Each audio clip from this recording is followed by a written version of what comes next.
In a sun-baked garage on the Arizona border, where dust clings to weathered tools and honest labor shapes calloused hands, 3 cartel enforcers make their demands.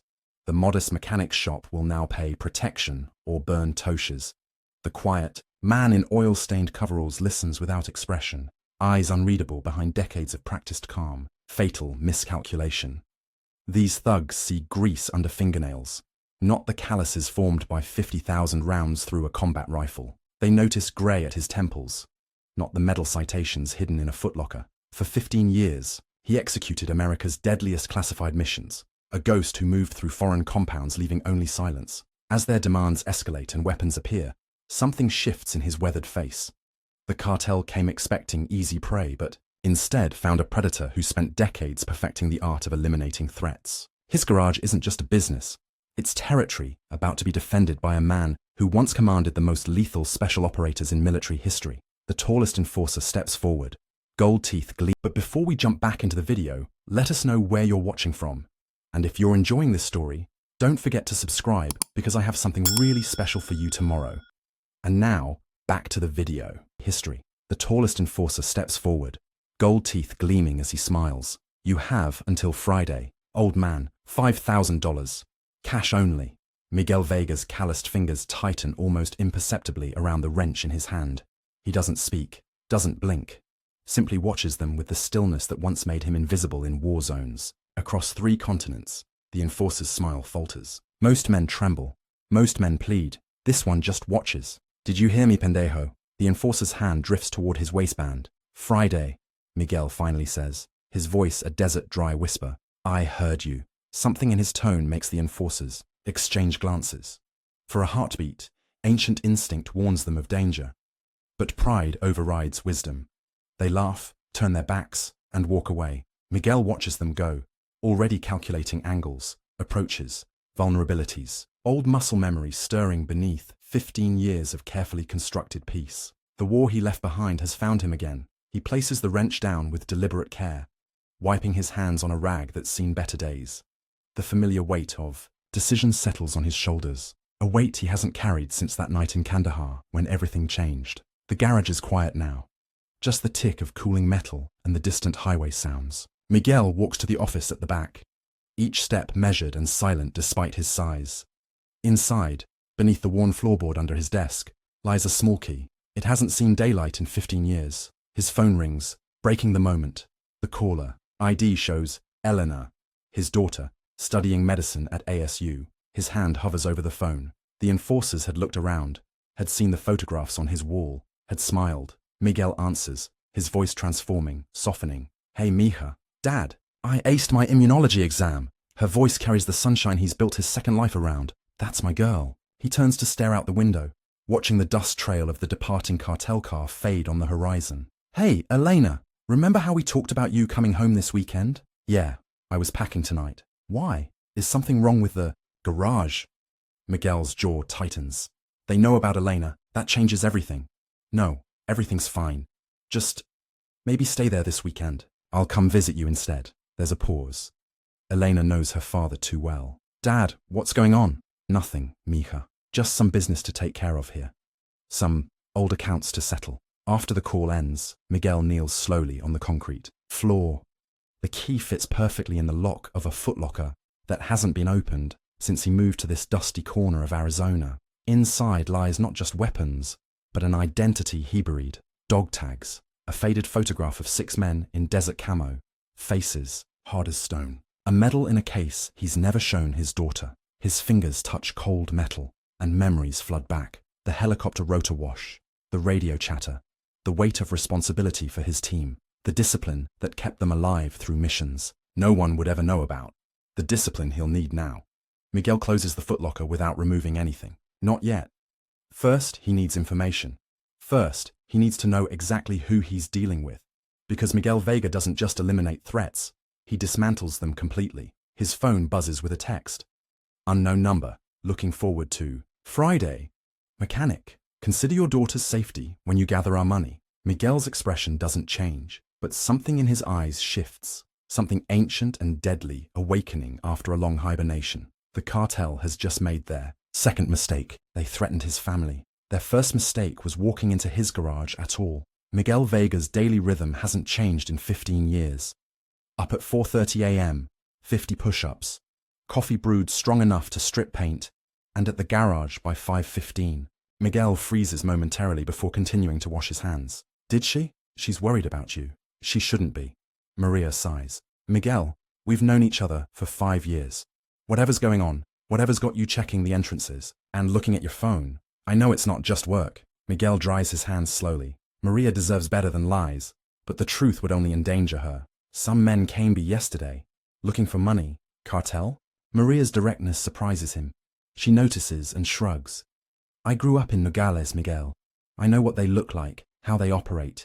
He nods once, confirmation enough. You should talk to Sheriff Dawson, she says. Already did. Maria steps closer, her hand resting lightly on his arm. I've seen what happens to people who stand up to them, Miguel. They don't just kill you, they make examples. For a moment, Miguel is tempted to tell her everything. That he's seen worse, done worse, in service to his country. That the cartel's brutality is predictable compared to the enemies he's faced. That he's not afraid of them, but afraid of becoming what he once was. Instead, he simply says, I'll be careful. Maria studies him, then nods slowly. There's something about you, Miguel Vega. Something you keep locked away. Her hand squeezes, his arm gently. Whatever happens, don't lose the man I know. The one Elena is so proud of. After she leaves, Miguel finishes his workday with mechanical precision, but his mind is elsewhere, cataloging resources, recalling training, planning, contingencies. When the last customer leaves at 6 p.m., he locks the garage and drives his weathered pickup truck home. Miguel's house sits on 3 acres at the edge of town. Close enough for convenience, far enough for privacy. A modest single story with a workshop out back and clear sightlines in all directions. Not coincidental, never coincidental. Inside, the house is neat but Spartan. The living room holds only a worn leather couch facing a small TV, bookshelves lined with military history and mechanical engineering texts, and a single wall dedicated to Elena, her photos from infancy to college graduation last spring. His pride, his purpose after Sandra died from cancer when Elena was just 7. Miguel showers, washing away the day's grime. The mirror reveals a body still hard with muscle beneath the occasional grey hair. Scars map his personal history. A bullet graze along his ribs from Somalia, shrapnel wounds on his left shoulder from Afghanistan, a knife scar curving around his right forearm from an operation that doesn't exist in any record. Dinner is simple. Grilled chicken, rice, vegetables. Military habits die hard. Fuel for function. Nothing wasted. He eats at the kitchen table, a notepad beside his plate. On it, he's listed everything he knows about the Cortez operation, about their patterns. In other border towns, his phone rings, Elena's daily call. Hey, Dad. Mija. How was your day? The tension in his voice melts away. With Elena, Miguel finds the humanity he sometimes fears he's lost. Good. Busy. Are you really coming up this weekend? That's the plan. We'll get dinner at that Italian place you like. There's a pause. Dad, is everything okay? You never cancel our weekends, and now suddenly you're coming here instead. Miguel chooses his words carefully. Everything's fine. Just some business in town I need to take care of before I visit. Business or trouble? Her perception stings sometimes. Too much like her mother. Nothing I can't handle, Elena. That's not what I asked. Her voice softens. Maria called me. Said some cartel guys came to the garage. Miguel's jaw tightens. Maria talks too much. She cares about you. We both do. Elena pauses. Dad, if something's wrong, you can tell me. I'm not a kid anymore. I know, Mija. Miguel stares at the notepad where he's written, Cortez, 3 compounds, 5 to 7 men per location. But this is nothing to worry about. Small town stuff. I'll see you Saturday. After they hang up, Miguel sits in silence for a long moment. Then he walks to the bedroom closet. Behind the hanging clothes is a small safe. Inside, a Glock 19 with 3 magazines. Legal, registered.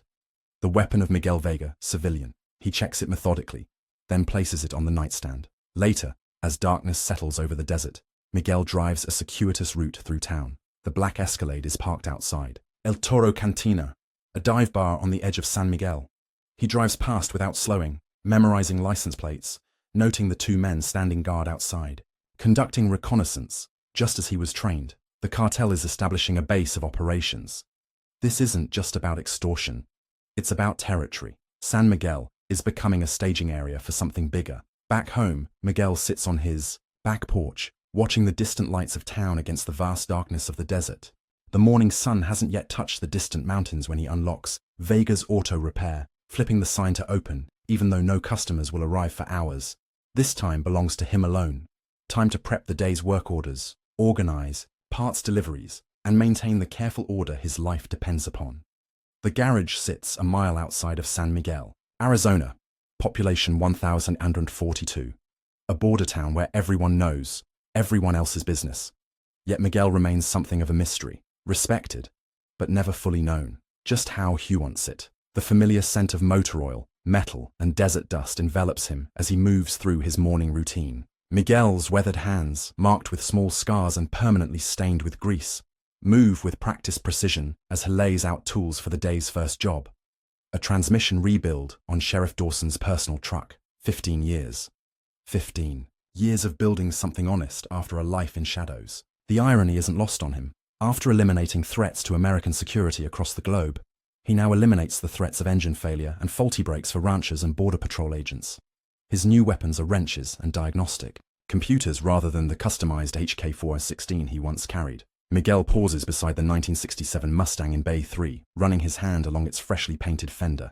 A restoration project for Judge Harmon's retirement. Something beautiful rising from rust and neglect. Miguel's own form of redemption in metal and chrome.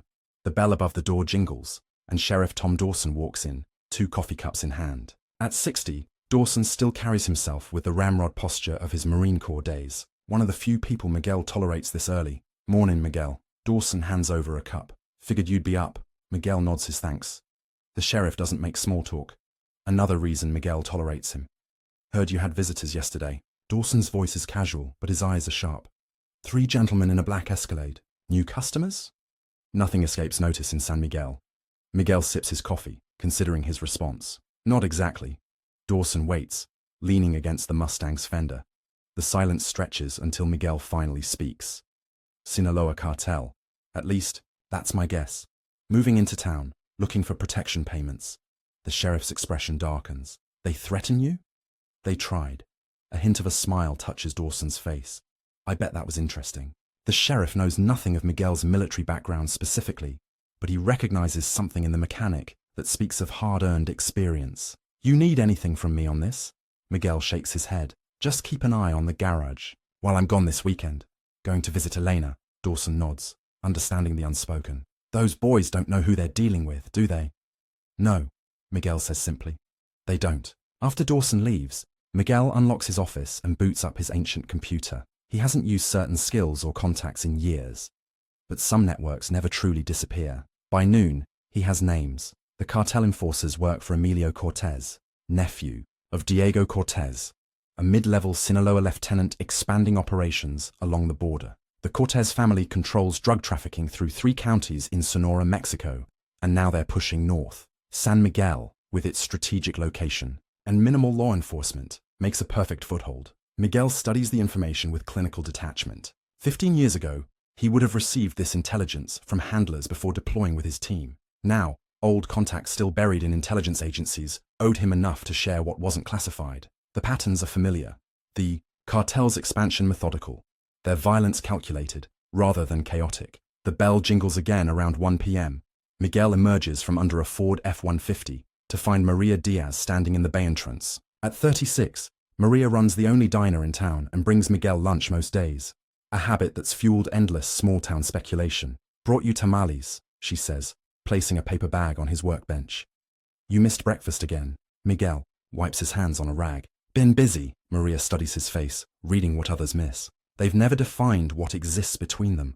This careful dance of shared meals and occasional evenings together. Miguel keeps her at arm's length, despite her patience. Despite the way, Elena has practically adopted her as family. You're wound tight today, she observes, leaning against the workbench. Something happen?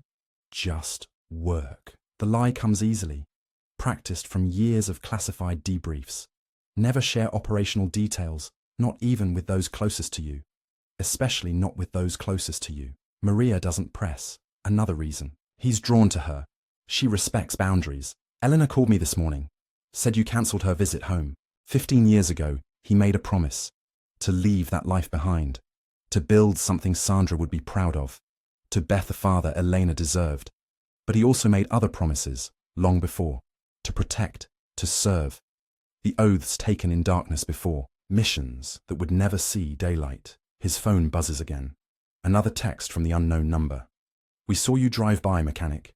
Curious about your new business partners. Come meet us properly tomorrow. Bring an advance on our arrangement. Miguel's expression doesn't change, but his decision crystallizes. The cartel isn't just threatening him now. They're watching him, tracking his movements. This is no longer just about money. It's about dominance. 15 years of peace, of rebuilding a life from the ashes of what he once was. 15 years of being just Miguel Vega, mechanic and father, all threatened by men who mistake his quiet life for weakness. He sends no reply. Instead, he returns to the house and pulls out a battered leather journal from beneath his mattress. Inside are phone, numbers, written in a code only he understands. Contacts from another life. Men who owe him, men who would come if he called. Miguel stares at the journal, feeling the weight of the decision before him. Calling these men means crossing a line he swore never to cross again. It means becoming the weapon he once was. It means risking everything he's built. But the alternative means surrendering to men who would bleed his town dry and eventually discover exactly who he once was anyway. Men who would use Elena as leverage. No choice at all, really. Miguel dials. The first number, waiting as it rings halfway across the country. Yeah? The voice is gruff. Suspicious. Jackson. It's Spectre. Miguel uses a call sign unspoken for 15 years. A long pause. Holy shit. Thought you were dead, brother. Not yet. Miguel's voice shifts, hardening into something recognizable only to those who served with him. I need some equipment. Off the books. Where are you? Arizona border. Another pause. Cartel trouble? Miguel almost smiles. Jackson always could. Read a situation. Something like that. Give me 48 hours. I'll bring what you need. Not you, just the equipment. Bullshit. Jackson's voice is final. You call after 15 years. It's serious. Delta Force looks after its own. Always. After ending the call, Miguel steps back onto the porch, staring up at stars undiminished by city lights. The weight of his past settles over him like armor once familiar, now almost foreign. The Ranger tab, the countless classified missions, themen under his command. The deadly efficiency that made him a legend even among special forces. Miguel Vega, mechanic and father, feels himself receding, making space for the man he once was. The man the cartellers unknowingly awakened. Spectre, the ghost who haunted America's enemies. The operative who specializes in making problems disappear. By Friday, Emilio Cortez will learn exactly who he threatened, and Miguel will learn whether redemption is something that can be lost as easily as it was found. Miguel opens the garage Wednesday morning to find Hector Mendoza waiting outside. At 73, Hector is San Miguel's unofficial historian and Miguel's first customer when he opened 15 years ago. The old man leans on his cane, worry etched into his weathered face. They're saying things in town, Miguel. Hector's voice carries the weight of someone who has seen cartels rise and fall across generations. About men making demands. About you.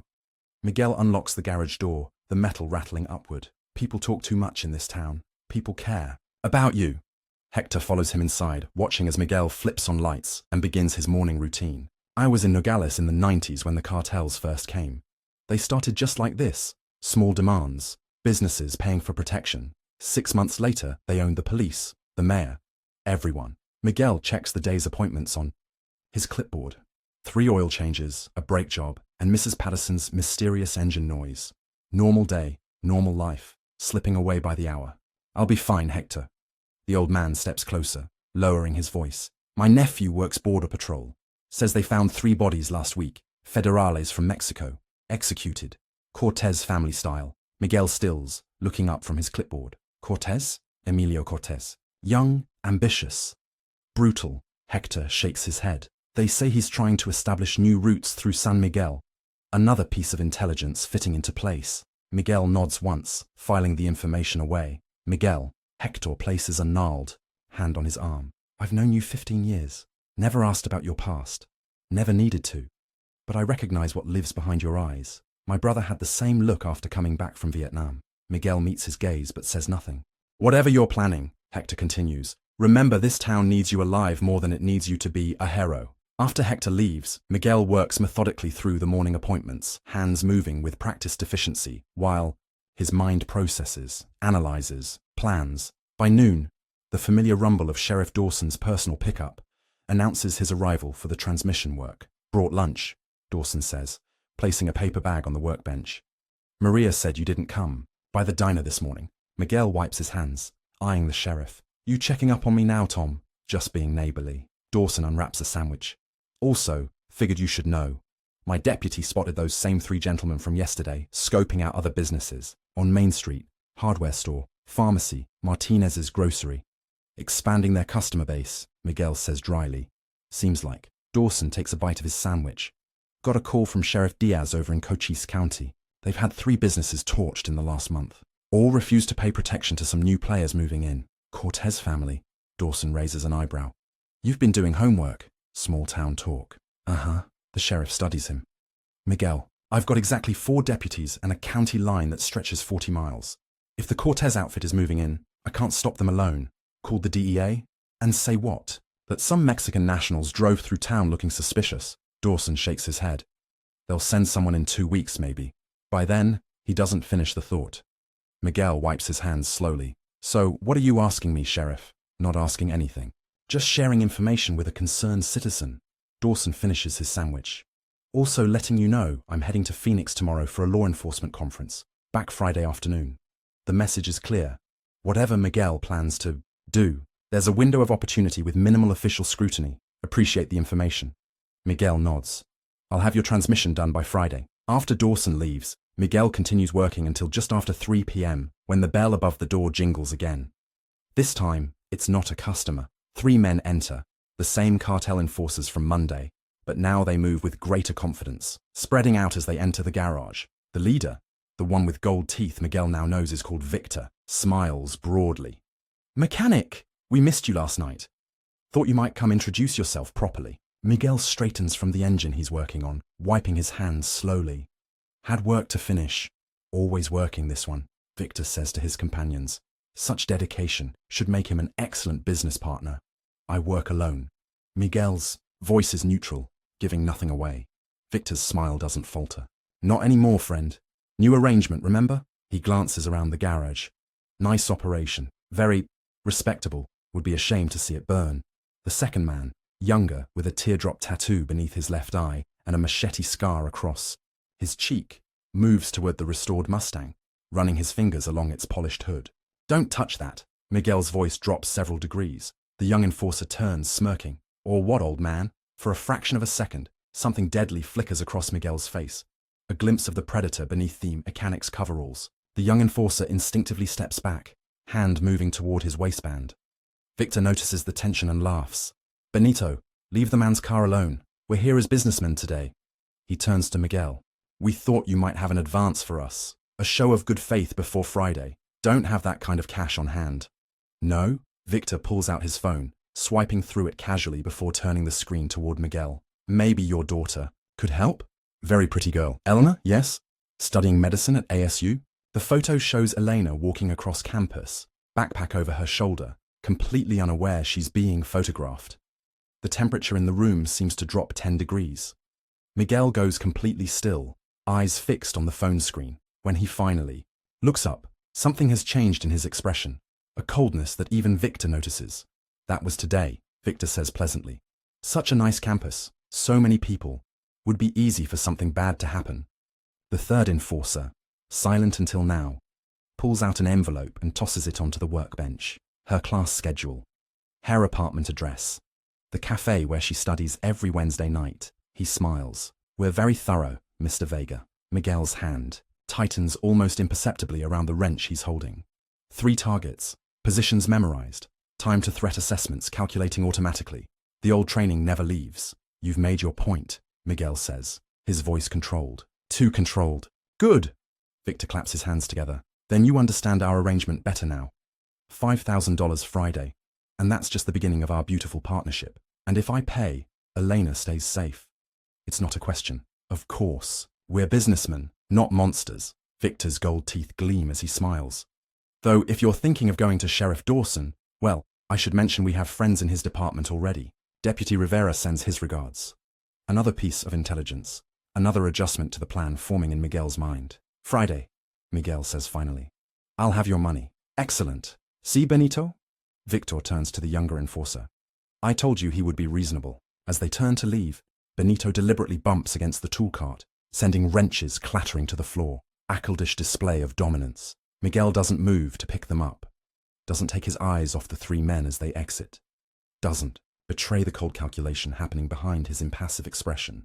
The moment the door closes, Miguel is moving. He locks the garage, pulls the blinds, and calls Elena. Dad, I'm heading into lab. Can I? Elena, listen carefully. Miguel's voice is different now, clipped, authoritative. A commander's voice she's never heard before. Are you alone? A pause. Yes, Dad. You're scaring me. Go to Professor Winter's house. Now. Don't go to your apartment. Don't tell anyone where you're going. What? Why? What's happening? Elena. Miguel closes his eyes, choosing his words carefully. Some dangerous men came to the garage. They know who you are, where you live. They've been watching you. Her sharp intake of breath tears at him. Dad. Her voice trembles. Should I call? The police. No. These men have connections in law enforcement. Miguel's mind races through contingencies. James Winters was my friend from the army. He'll understand when you mention my name. Tell him Spectre needs a safe house. Spectre? Dad, what are you talking about? He'll understand. Miguel checks his watch. Call me when you're safely there. Use the code phrase we established. Ask about the Mustang's carburetor. The code phrase? From when I was a kid. Elena sounds incredulous. Dad, you're really freaking me out. Promise me, Elena. I promise. After ending the call, Miguel moves with ruthless efficiency. From beneath the false bottom of his toolbox, he retrieves a burner phone and makes a call. Jackson. Timelines accelerated. They threatened my daughter. A low whistle from the other end. How fast do you need us? Tonight. My place. 2200 hours. Roger that, Spectre. 3 of us incoming. Miguel ends the call and removes the battery from the burner phone. Next, he retrieves a small metal case from behind, a loose ceiling panel, and places it in his truck. Inside are $10,000 in cash. 3 different IDs, and a key to a storage unit in Tucson. As he finishes securing the garage, his regular phone buzzes. A text from Maria. Heard those men came back. Are you okay? Call me. Miguel stares at the message. Maria. Another vulnerability. Another person they could target to get to him. He texts back. Everything's fine. Busy with work. Talk tomorrow. The lie sits uneasily. Maria deserves better, but involvement means danger. Distance is protection. Miguel drives home, taking an indirect route, watching for tails. The tactical awareness that kept him alive through countless operations behind enemy lines now focused on the familiar streets of San Miguel. At home, he moves with mechanical precision. First, secure Elena, call maid, daughter en route to safety. Second, gather intelligence, cartel operations identified, corrupt deputy named. Third, prepare counteroffensive. In the bedroom, Miguel finally opens the footlocker. Inside lies more than weapons. It contains the man he once was. Dog tags clink softly as he lifts them out. Beneath them, wrapped in cloth, his custom combat knife, the small box holding his Distinguished Service Cross, awarded for an operation in Syria that officially never happened, and at the bottom, a worn photograph. 6 men in desert camo, faces hard as granite. Delta Force Operational Detachment, 7-2. The best of the best. His team. 3 would be arriving tonight. The others were either dead or had disappeared so completely, even Miguel couldn't find them. As Miguel methodically prepares his house, checking sightlines and establishing defensive positions, his phone rings. Elena's caller ID. Dad, I'm asking. About the Mustang's carburetor. Is it fixed yet? Her voice is steady, though he can hear the strain. Relief washes through him. Not yet. Working on it. Their established code for safe, but situation ongoing. Professor Winters says, hello. Says you two have a lot to catch up on. A pause. Dad. He recognized your name immediately. Called you Major. Said something about Kandahar. Miguel closes his eyes briefly. We'll talk about that later, Mija. Who are you, Dad? The question cuts to the heart. I mean, who were you before? Someone who did necessary things. Miguel checks his watch. Elena, I need you to stay with James for a few days. Don't use credit cards, social media, nothing that can be traced. Dad, you're talking like you're some kind of spy or something. Not a spy, just a soldier who had a particular set of skills. Miguel moves to the window, scanning the street. I'll explain everything once this is over. I promise. After assurances and I love yous, Miguel ends the call and continues preparations. By nightfall, he has transformed his modest home into a defensible position. with escape routes planned and contingencies in place. At exactly 10 p.m., a nondescript rental car pulls into his driveway. 3 men emerge, all in their 50s, all moving with the controlled precision that marks them as operators, despite their civilian clothes. Jackson Hammond, once his second-in-command. Darrell Williams, their communications specialist. Marcus Cooper, team sniper. 15 years older, but unmistakable. The reunion is brief, handshakes, nods of recognition. No backslapping or reminiscing. These men understand the situation too well for sentimentality. Just like old times, eh, Spectre? Jackson says, unloading gear from the car's trunk. Miguel shakes his head. This isn't a sanctioned op with extraction plans and air support. This is personal. That's why we're here, Darrell says simply. You'd do the same for any of us. As they bring equipment inside, weapons, tactical gear, surveillance equipment. Miguel feels the final transformation taking place. The mechanic receding completely now, replaced by the operator he once was. Major Miguel Spectre Vega. Delta Force, the man who once hunted high-value targets across 3 continents. The cartel wanted money. Instead, they've awakened a ghost they never knew existed, and now the hunt begins. Miguel's living room has transformed into an operations center. Maps of San Miguel and surrounding areas cover the walls. Surveillance photos of cartel members are pinned alongside them, and 4 veteran operators huddle around a makeshift planning table.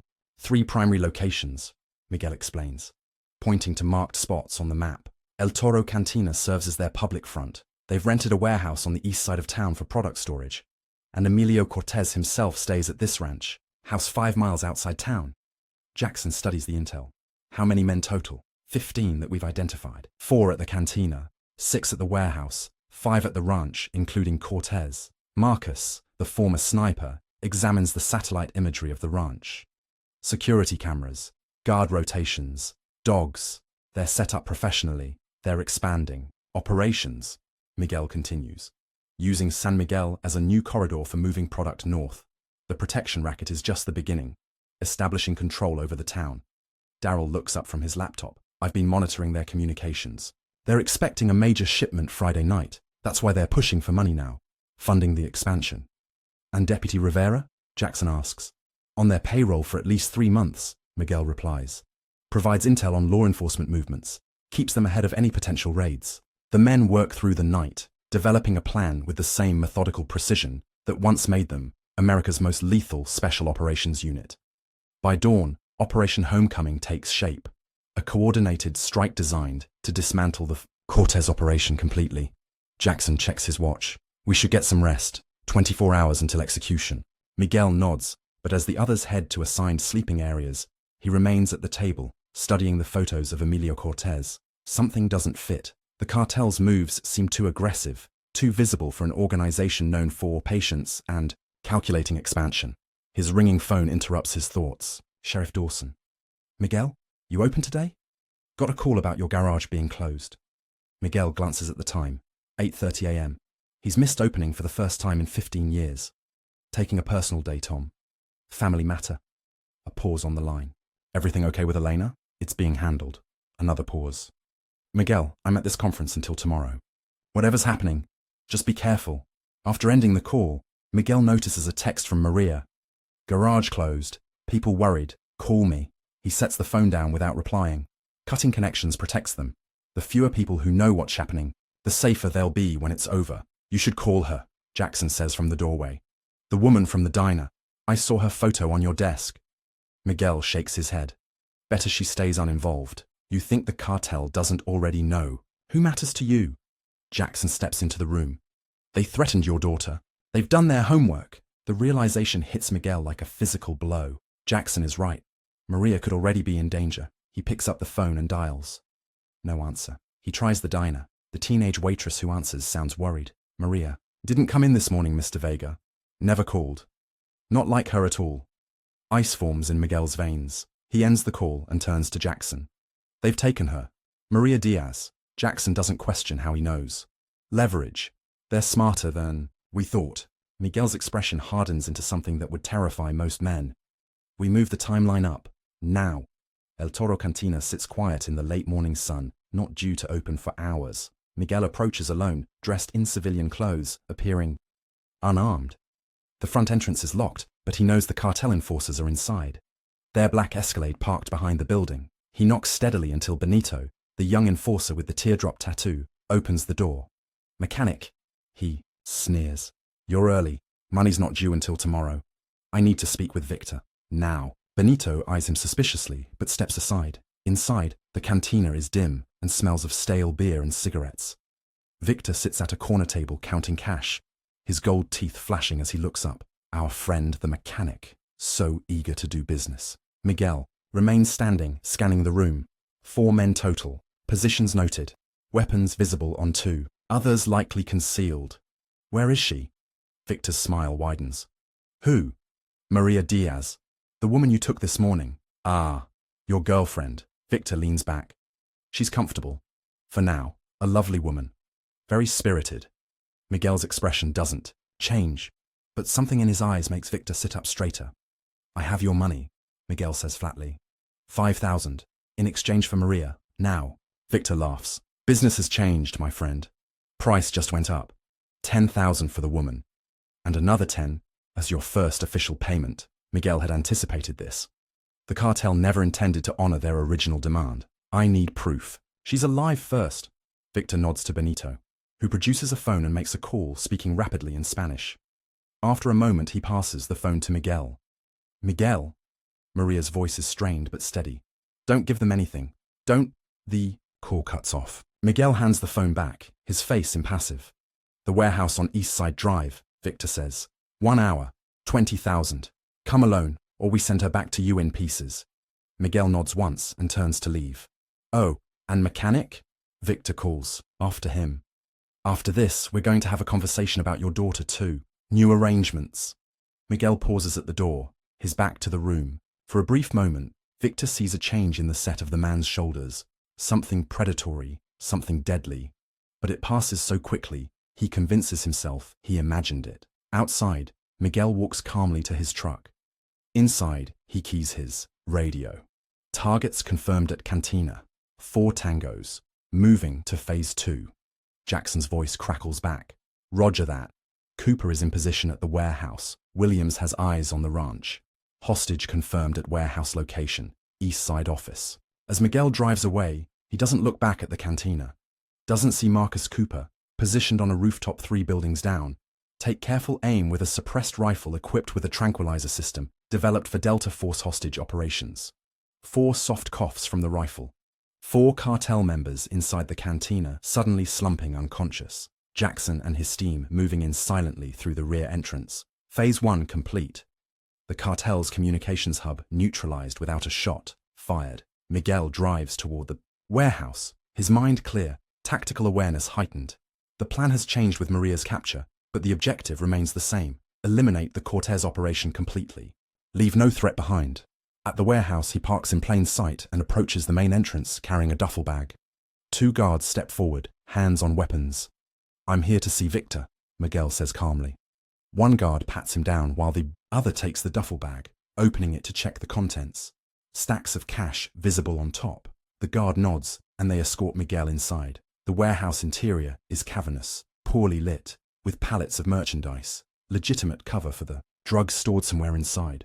4 more guards patrol the space, all armed. Miguel catalogues each position, each weapon, each sightline as they lead him toward a small office at the far end. Inside the office, Maria sits bound to a chair, a bruise darkening her left cheek. Her eyes widen when she sees Miguel, then narrow, in confusion at his calm demeanor. Behind her stands another cartel member. Older, better dressed. Not Emilio Cortez, but someone in command. Where's Victor? Miguel asks. The man smiles thinly. Occupied. I am Ramon. I speak for Mr. Cortez in this matter. He gestures to the duffel bag. Their money? Miguel sets the bag on the desk. 20,000. As requested. Ramon nods to a guard, who empties the bag. Cash spills out, along with a small cylindrical object that rolls across the desk. Ramon frowns. What is? The flashbang detonates, filling the room with blinding light and concussive sound. Miguel, prepared for it, moves with lethal efficiency. The first guard drops from a precise strike to the throat. The second loses consciousness from a brutal temple blow. Ramon reaches for his weapon, ears ringing, vision still compromised. Miguel's combat knife, hidden in a special sheath designed to defeat cursory searchers, finds its target with surgical precision. Ramon slumps, fatally wounded. Miguel cuts Maria's restraints. Can you walk?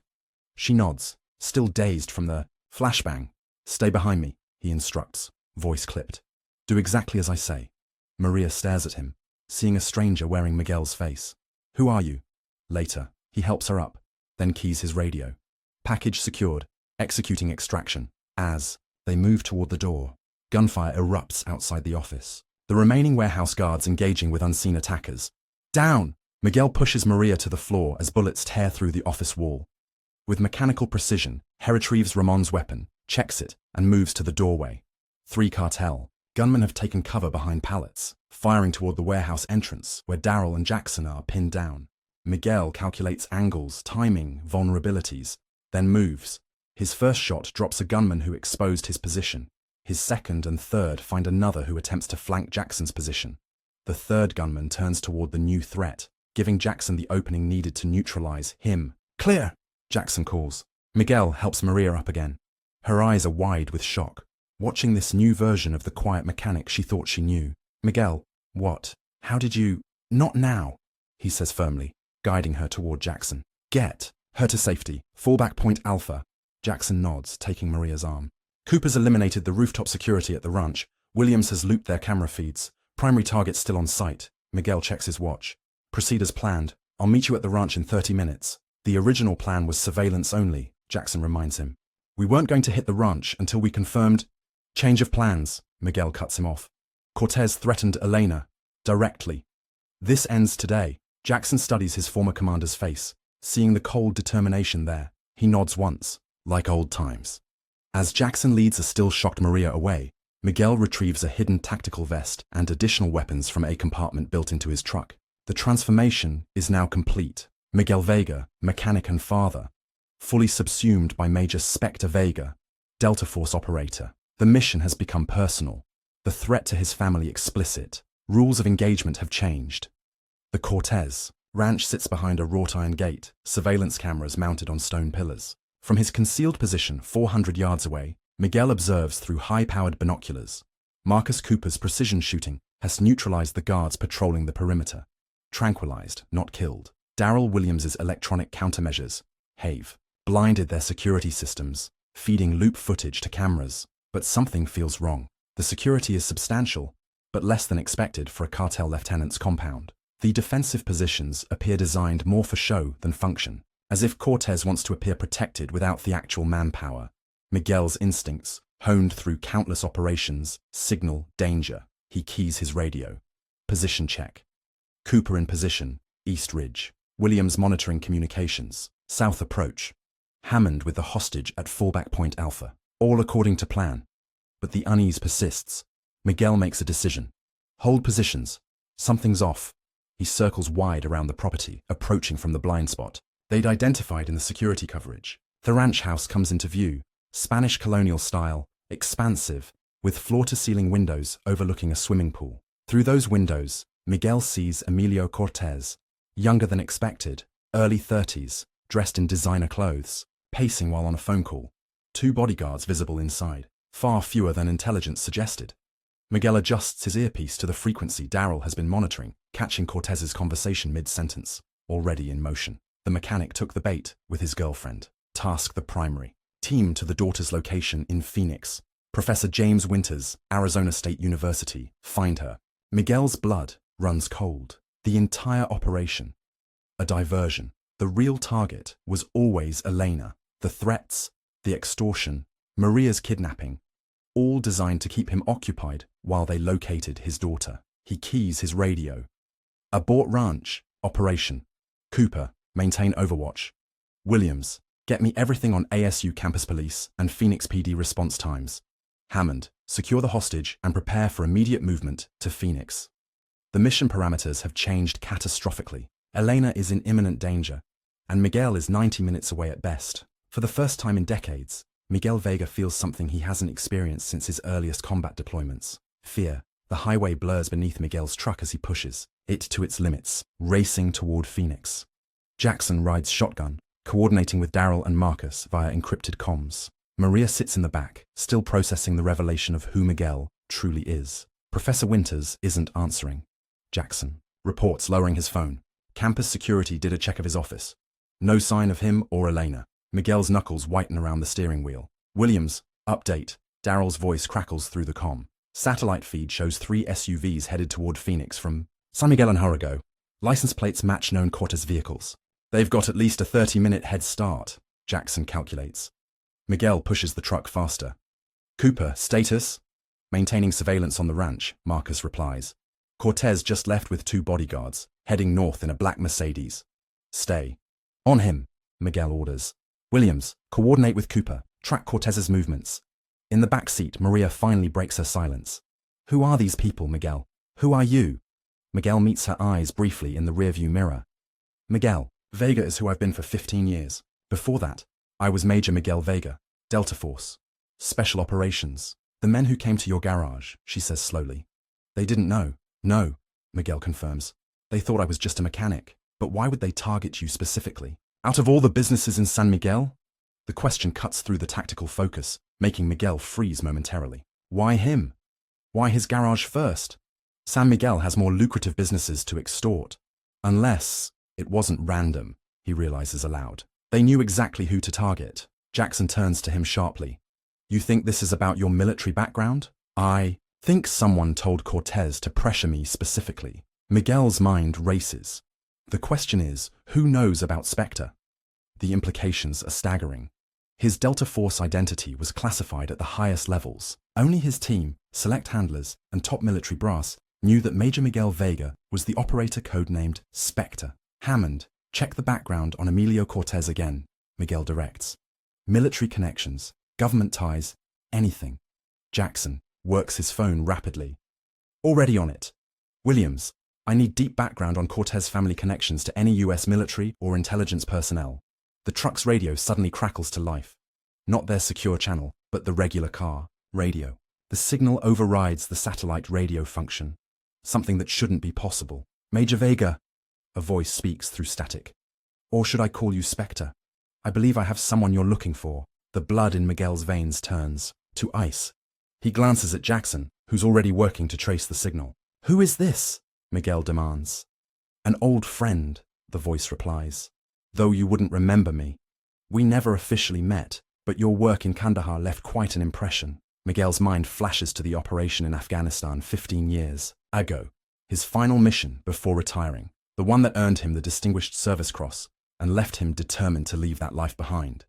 What do you want? Miguel keeps his voice steady. Originally, simple revenge. But now I'm thinking bigger. You see, your daughter is quite remarkable, beautiful, brilliant, and as it turns out, incredibly valuable as leverage. Miguel fights to control the rage building inside him. If you harm, hurt, spare me the threats, Major. The voice sounds amused. We both know how this works. I have something you want. You have something I need, which is the Kandahar files, the real ones, not the redacted garbage the Pentagon keeps. I know you have them. Insurance policy, right? Smart man. Jackson shoots Miguel a questioning look. Miguel gives an imperceptible nod. The files exist. Documentation of an operation that went catastrophically wrong when intelligence was compromised. Evidence that could implicate several high-ranking officials in war crimes they'd ordered and then denied knowledge of. Those files won't help you, Miguel says carefully. They're 15 years old, yet still radioactive enough that you kept them, the voice counters. The coordinates, Major. Where are the files? Miguel weighs his options rapidly. I need proof Elena is alive and unharmed. A pause then. Check your phone. Miguel's phone buzzes with an incoming video. Elena appears on screen, seated in what looks like a hotel room. She's frightened, but appears uninjured. Dad? Her voice wavers. There's a man here who says he knew you in Afghanistan. He says you're not who I think you are. Miguel's chest tightens. Elena, I'm coming for you. Whatever he's told you, the video cuts off. Touching, the voice returns on the radio. Now, the files. You have 3 hours. I'll send coordinates for the exchange. I need 6. Miguel counters. The files aren't in Phoenix. Another pause.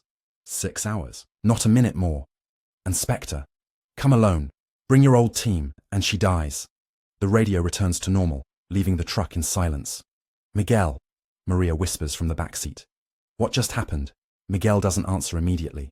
His mind, working through implications, connections, possibilities. Kandahar, Jackson finally says. That last operation, the one that went bad. Miguel nods grimly. Someone from that mission has been planning this for 15 years. Someone who knows exactly who I am and what I had access to. The cartel connection, Jackson questions. Cortez is just a hired gun, Miguel realizes. Probably doesn't even know who he's really working for. The files, Maria asks hesitantly. Do they really exist? Miguel and Jackson exchange looks. Yes, Miguel admits. Documentation of a mission that went wrong. Very wrong. Evidence that certain officials authorized. Actions they later denied. War crimes, Jackson clarifies bluntly. The kind that end careers and start prison sentences. Miguel pulls the truck to the side of the highway and turns to face them both. This changes everything. We're not dealing with a cartel expanding territory. We're dealing with someone who has resources, planning capabilities, and a personal vendetta. And knowledge of classified operations, Jackson adds, which means military or intelligence background, Miguel concludes. High level. Maria looks between them. What are you going to do? Miguel's expression hardens into something that would be unrecognizable to the customers of his garage. First, identify the real enemy. Williams, I need everything on the Kandahar operation. Personnel lists, after-action reports, everyone who had access to the file. On it, Darrell responds through the comm. Cooper, stay on Cortez. He's headed to the real mastermind. Roger that, Marcus confirms. Miguel turns to Jackson. We need to split up. I'll make the exchange. You extract Elena during the handoff. That's not the play, and you know it, Jackson argues. We go in together, full tactical approach. He'll kill her the moment he suspects anything, Miguel counters. This isn't a Delta operation with backup and air support. This is my daughter. Jackson holds his former commander's gaze, which is exactly why you shouldn't go in alone. You're compromised, emotionally. I'm going to make a call, Miguel says after a long moment. Someone who might know exactly who we're dealing with. He exits the truck, walking several yards away before dialing a number he hasn't used in over a decade. It rings 3 times before connecting. This line is secure. A crisp female voice answers. Identify. Authorization Delta 7 Tango Spectre. Miguel responds. I need to speak with control. A long pause. Stand by for verification. 90 seconds later, a new voice comes on the line. Older. Gravelly. Spectre. You're supposed to be retired. Someone's using my Kandahar files as leverage, Miguel states without preamble. They've taken my daughter. How would know about those files and have a grudge from that operation? Silence stretches. Control. This is my daughter, my family. There were complications after you retired, Control finally says. The official story about Kandahar held, but there were investigations. Questions. Who? 3 people from that operation might have both the knowledge and the motivation. Colonel James Harrington was forced into early retirement. Major Philip West resigned under pressure. And Miguel closes his eyes, already knowing the last name. And CIA liaison, Thomas Bennett. Yes, Bennett lost everything. His career, his clearance, his pension. Where is he now? Off the grid. Last intelligence placed him in Mexico 5 years ago. Rumored cartel connections. The final piece slides into place. Control. I need satellite support. Current location of Thomas Bennett. You know I can't. He has my daughter. Miguel's voice rises sharply. Whatever happens next is on your hands if you don't help me. Another painful silence. I'll see what I can do. But Spectre, if Bennett has your files, the damage could be significant. To the agency, to the country. My daughter's life is my only concern. I understand. But remember your oath. The call ends, leaving Miguel staring at the endless Arizona highway. The stakes have escalated beyond a cartel extortion. This is about national security, classified operations, and a personal vendetta 15 years in the making. And at the center of it all, Eleanor's life hangs in the balance. Thomas Bennett, former CIA operations officer, disgraced after the Kandahar mission. The pieces align with devastating clarity as Miguel briefs his team. Bennett was agency liaison for our operation, he explains. When things went sideways, he became the scapegoat. Lost everything, and he blames you, Jackson concludes. Because you had the files that could have cleared him, Miguel nods grimly. I kept them as insurance against reprisals, not to burn Bennett, but he wouldn't know that. In the hotel room, serving as their temporary command center, Darrell projects satellite imagery onto the wall. We've got a location. Bennett owns a compound outside Sedona.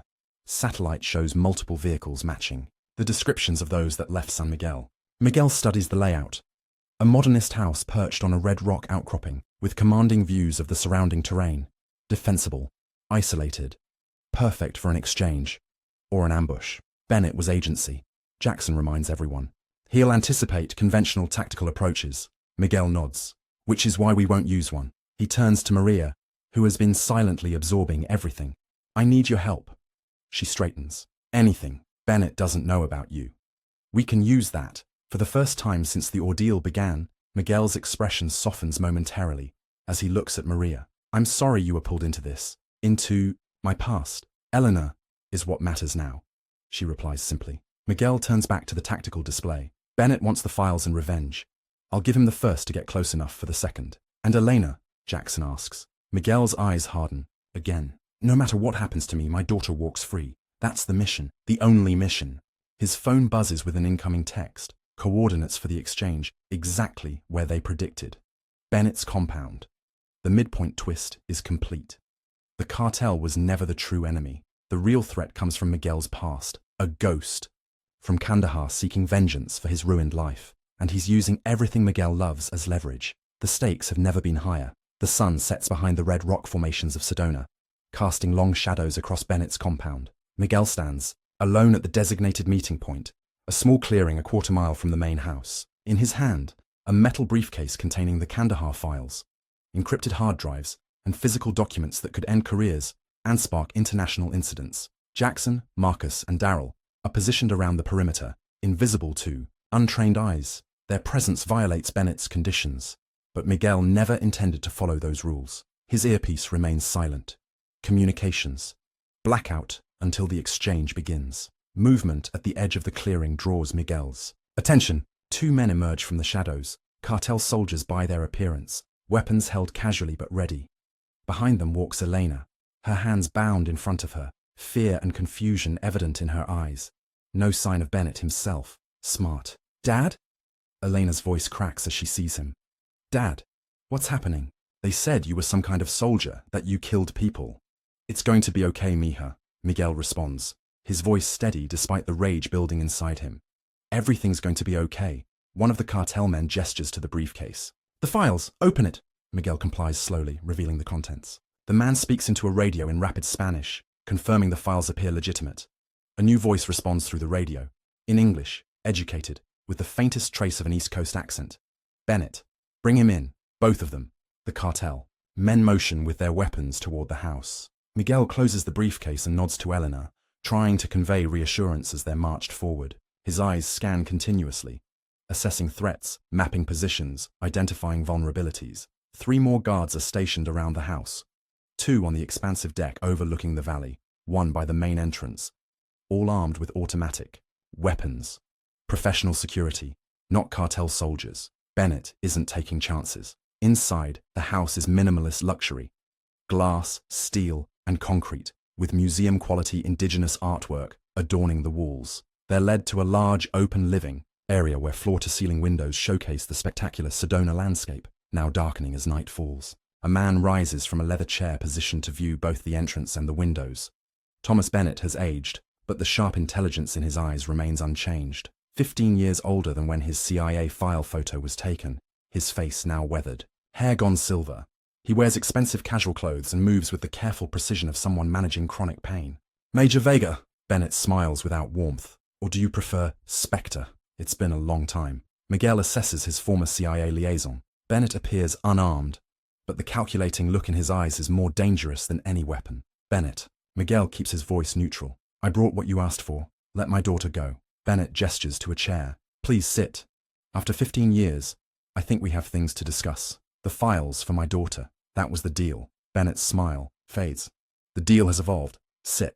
Miguel remains standing but gives Elena a subtle nod, and she sinks into one of the chairs, her bound hands clasped tightly in her lap. You know, Bennett says conversationally, I've imagined this moment for 15 years. The great Spectre, brought low, forced to face consequences.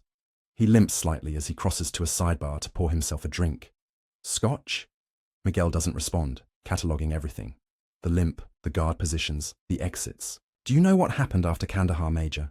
Bennett continues, sipping his scotch. After you retired with honours, and I took the fall, 2 years of investigations, loss of security clearance, dissolution of my marriage, bankruptcy. His voice remains conversational, making the underlying rage all the more evident. They took everything, because someone needed to be blamed. You knew the risks.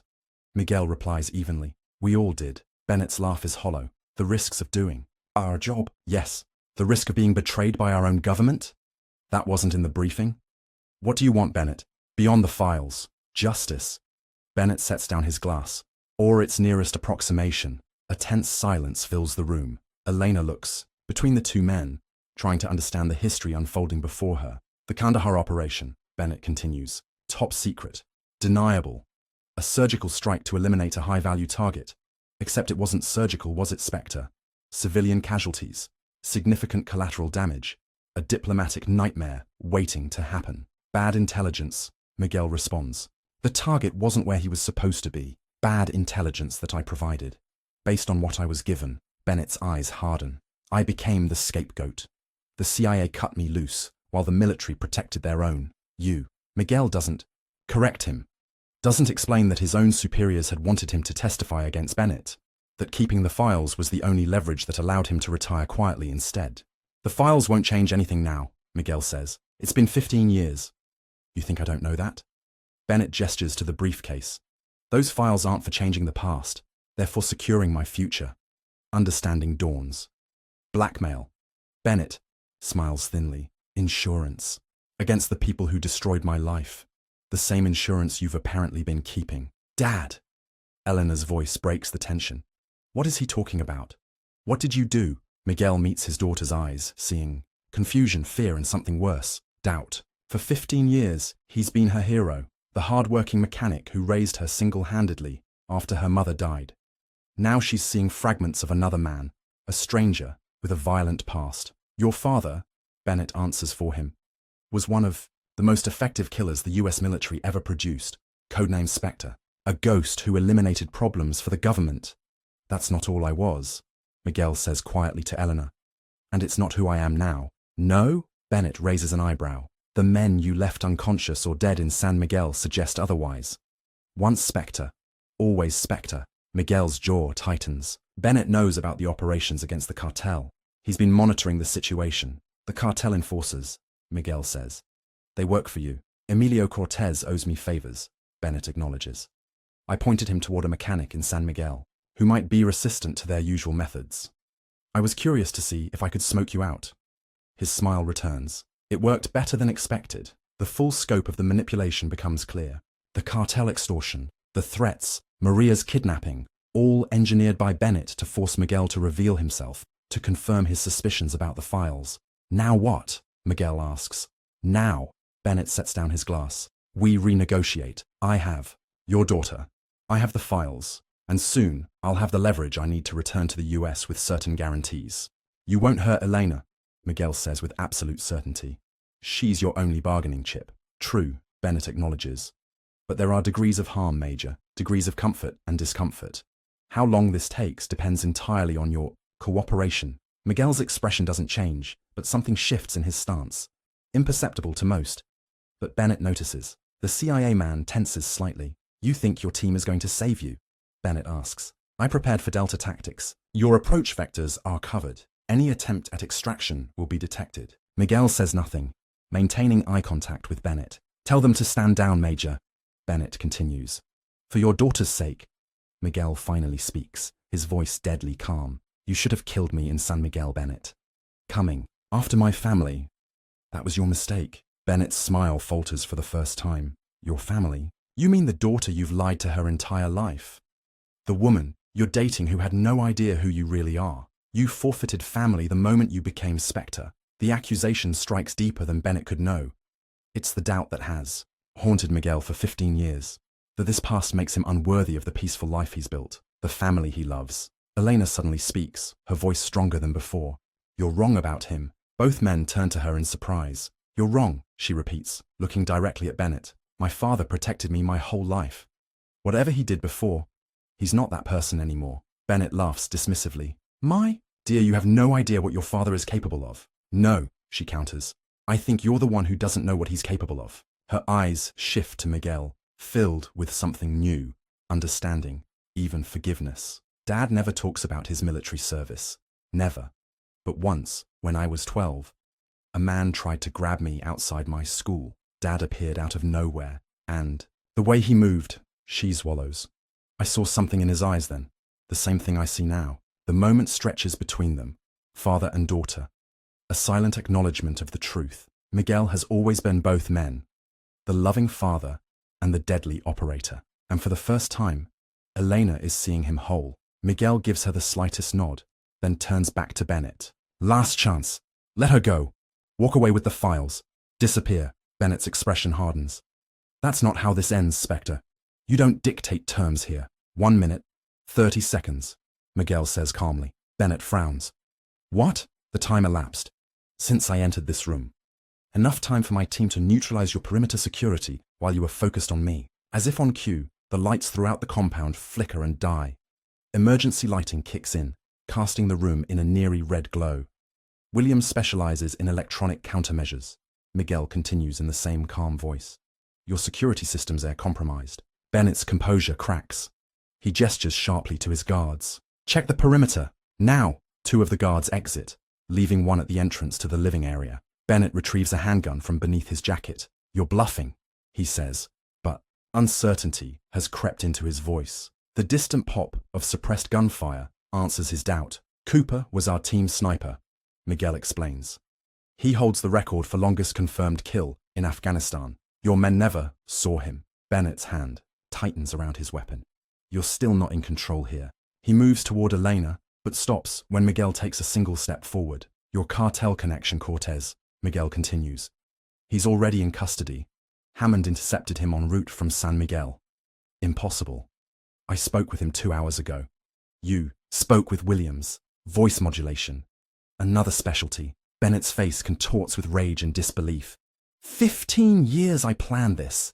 15 years. I know, Miguel acknowledges. I understand the need for revenge better than most. His voice drops lower. But you targeted my family, Bennett.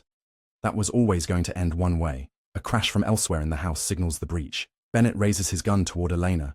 In desperation. Stay back! Miguel moves. 15 years of peaceful existence vanish in an instant. The distance between them disappears in a blur of lethal efficiency. Bennett's wrist snaps under the precision strike, the gun clattering to the floor. The remaining guard has no time to react before a second strike renders him unconscious. Bennett stumbles back, clutching his broken wrist, fear replacing rage in his eyes as he finally confronts the reality of who he's been taunting.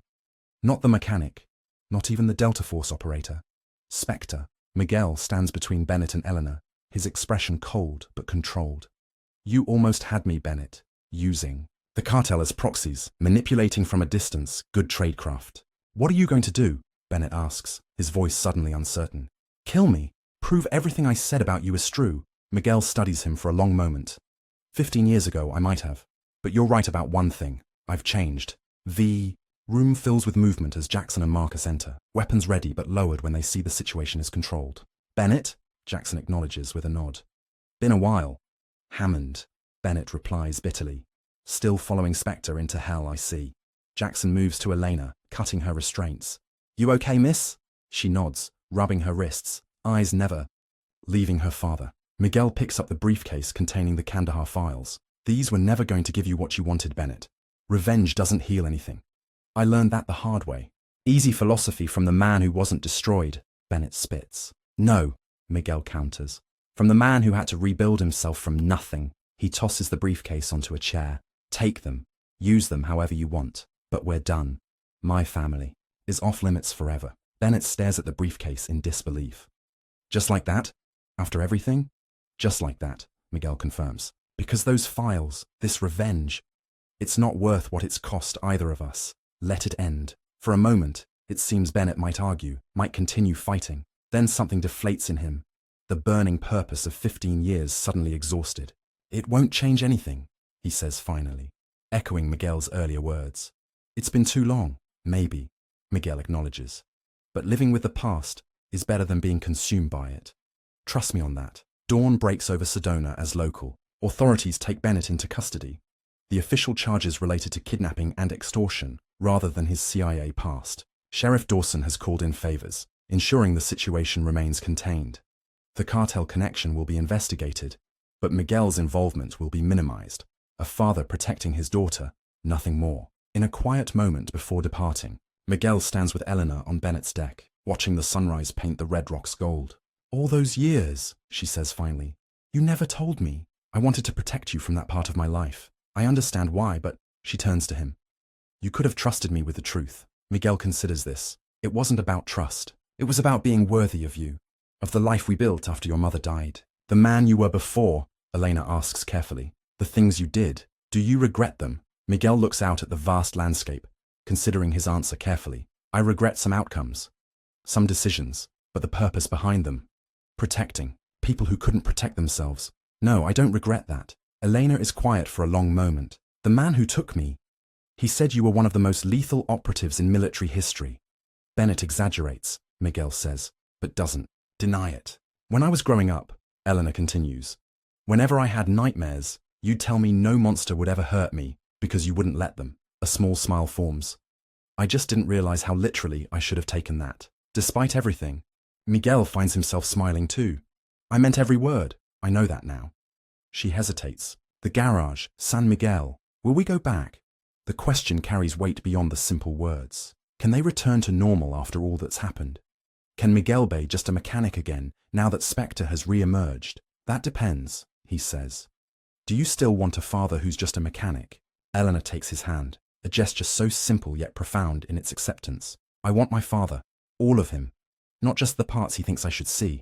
The moment is interrupted as Jackson approaches. "Perimeter's clear. Transport ready when you are?" Miguel nods. "Where's Maria?" "Waiting by the vehicles. She's processing a lot." Miguel's expression sobers. Maria has seen everything now. The violence he's capable of, the past he concealed from her, whatever was building between them, may be another casualty of Bennett's revenge. "Give us a minute," he tells Jackson, then turns back to Eleanor. "There's one more thing I need to do here." Inside the house, now empty except for crime scene technicians, Miguel retrieves the briefcase containing the Kandahar files. Bennett is gone, but the danger these files represent remains. In the wrong hands, they could still cause damage. To the country, to former colleagues, to the future Miguel wants to build. For 15 years, they've been his insurance policy. Now they feel like a burden he no longer needs to carry. When he exits the house, Maria stands waiting beside one of the vehicles. Her expression is unreadable as he approaches. "You're going back to San Miguel," she says. It's not a question. "Yes." "As who? The mechanic or the other man?" Miguel considers the briefcase in his hand. "I'm not sure those are different people anymore." "They never really were." Maria nods slowly. "I always knew there was more to you, parts you kept hidden. I just never imagined." "I understand if this changes things between us," Miguel says quietly. To his surprise, Maria steps closer. "When they took me, I was terrified. Not just for myself, but for you, that you would try something foolish to save me. I never imagined you were capable of what you did." Miguel waits, preparing himself for her rejection. "But," she continues, "the man who saved me, who saved Elena, that was still you. Still the same heart, even if the skills were unexpected." She reaches out, touching his face gently. "I fell in love with Miguel Vega the mechanic. I think I can learn to love Miguel Vega the protector too, if you'll let me." The tension Miguel has carried since San Miguel doesn't disappear entirely, but it eases. One bridge not burned, one connection not severed by his past. "Let's go home," he says simply. As they join the others for the journey back to San Miguel, Miguel knows the road. Ahead won't be simple. Bennett may be neutralized, but the cartel's presence remains. The town has seen too much to simply return to normal, and Miguel himself has crossed a line. Spectre is awake again, for better or worse. But looking at Elena safe beside him, at Maria's tentative smile, at his team who came when called without hesitation, Miguel finds something he thought he'd lost 15 years ago in Kandahar. Purpose. Not as a weapon, but as a protector.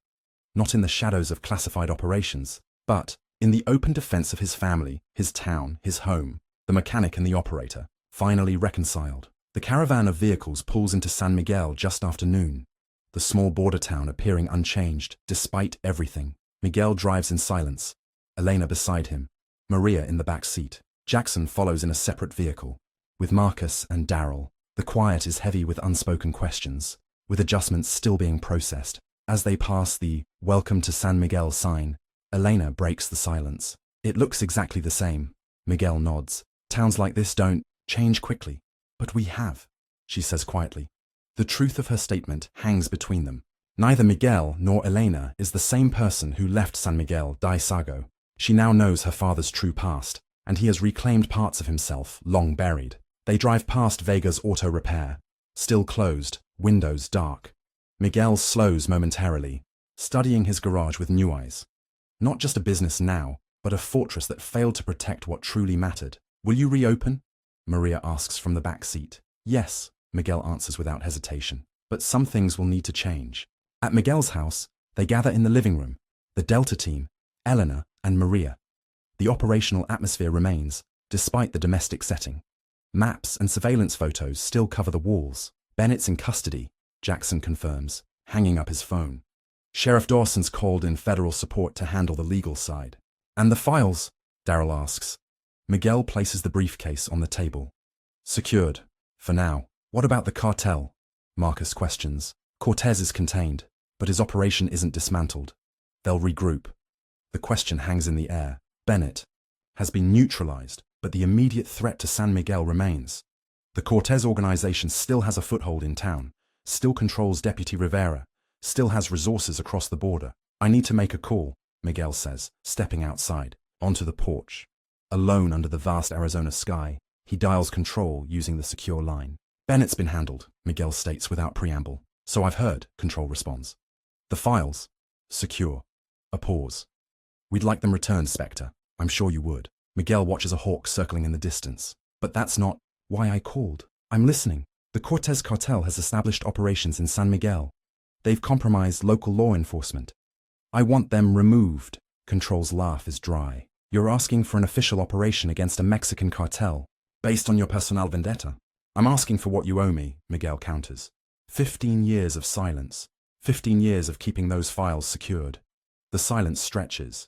Even if I wanted to help, operations on US soil against criminal organizations require FBI jurisdiction. Formal investigations. I don't need an official operation, Miguel interrupts. I need intelligence, resources, and 24 hours where certain agencies look the other way. Another long pause. You're talking about taking matters into your own hands.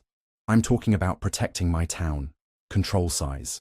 The agency's position is that we cannot sanction or support vigilante actions by former operators. Miguel waits, knowing there's more. However, Control continues carefully. Hypothetically speaking, if certain intelligence regarding Cortez operations were to find its way to your secure email, and if certain assets in border areas were reassigned for training exercises for the next 24 hours, well, that would just be coincidence. Hypothetically, Miguel agrees. One more thing, Spectre. After this, the files come back to us. All of them. That's non-negotiable. Miguel considers the briefcase waiting inside. His insurance policy for 15 years. Agreed. Good hunting, Control says before disconnecting. Inside, Jackson reads. Miguel's expression instantly. We got the green light. Unofficial support. Intelligence incoming. Border Patrol assets temporarily reassigned. Marcus grins. Just like old times. No.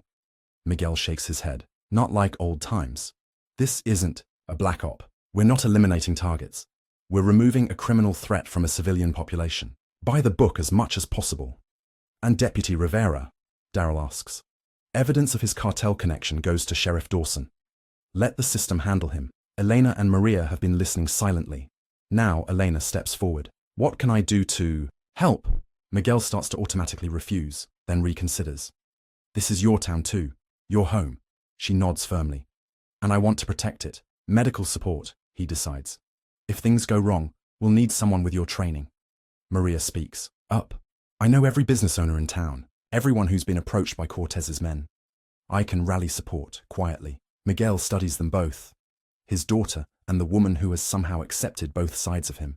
Not soldiers, but civilians with courage and commitment to their community. Okay, he agrees.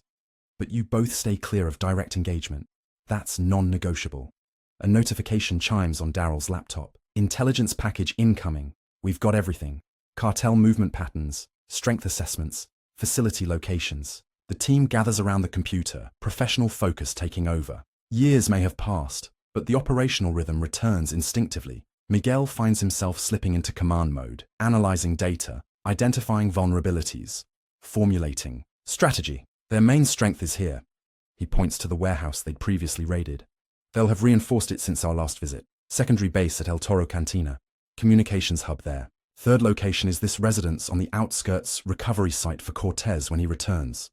3 targets, 4 operators, Jackson calculates, plus compromised law enforcement to consider. Miguel studies the intelligence for several minutes, then straightens. We don't hit all 3. We cut off the head and force the body to retreat. Cortez, Marcus concludes. Exactly. Control's intelligence confirms he's being released from federal custody tomorrow on insufficient evidence. Bennett's influence still at work somewhere. He'll return to San Miguel to reorganize. So we take him on arrival? Jackson asks. No, Miguel shakes his head. We let him return. Let him gather his lieutenants. Then we present terms. The others look at him in surprise. Terms, Marcus repeats. Cortez leaves San Miguel permanently, withdraws all operations, or faces consequences. Darryl frowns. You think he'll just agree because we ask nicely? No, Miguel's expression hardens. I think he'll agree when he realizes his operation has been completely compromised, his security penetrated, and his options eliminated. We don't need to destroy the cartel. We just need to make San Miguel too costly for them to hold. Understanding dawns across the team's faces. Not an assault, a strategic demonstration of overwhelming advantage. Psychological operation. Jackson nods appreciatively. Elegant, and less chance of civilian casualties, Miguel adds. Or us ending up in prison. For the next several hours, they develop the plan, identifying key cartel vulnerabilities, preparing equipment, establishing contingencies. Elena and Maria contribute their knowledge of the town, identifying potential civilian risks and local resources. As evening approaches, Sheriff Dawson returns to town and arrives at Miguel's house, looking exhausted but resolute. Got a call from some very serious federal agents, he tells Miguel. They were unusually forthcoming about cartel operations in my jurisdiction. Mentioned you might have additional insights. Miguel meets his gaze directly. I might. Dawson nods slowly. I've got 24 hours before I need to file official reports on everything that's happened. Seems like an opportunity for problems to solve themselves. We're handling it, Miguel confirms. Legally? Dawson raises an eyebrow. As legally? As necessary. The sheriff considers this, then sighs. I've got 3 deputies I trust completely. Not Rivera, obviously. They're at your disposal if needed. Appreciated. Whatever you're planning, remember this is still my town. When you're done, I need to be able to maintain order without explaining bodies in the street. Understood, Miguel assures him. That's not the plan. After Dawson leaves, final preparations continue into the night. Weapons are cleaned and checked, communications tested, routes planned and alternatives established. The operation takes shape with professional precision.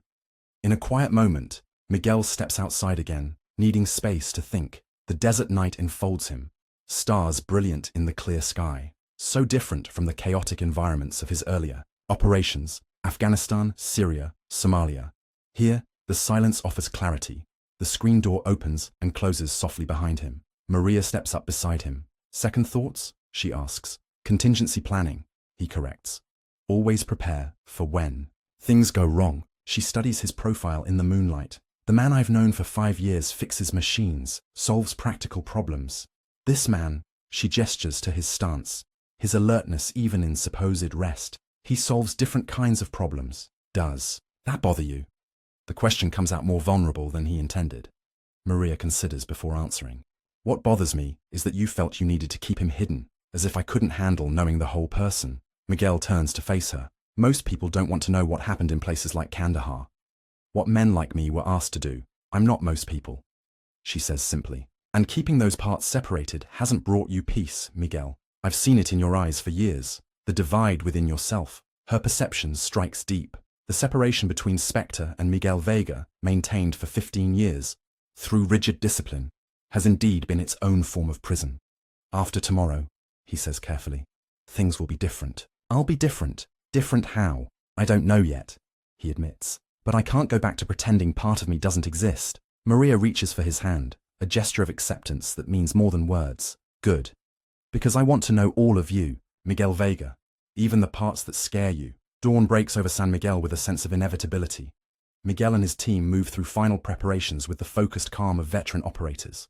Equipment checked for the third time. Communications tested again. Contingency plans reviewed. Intelligence from control confirms Emilio Cortez has been released and is en route to San Miguel, expected to arrive by noon. His lieutenants have already gathered at the ranch house outside town, the location designated for their strategy session. Perfect timing, Jackson comments, checking his watch.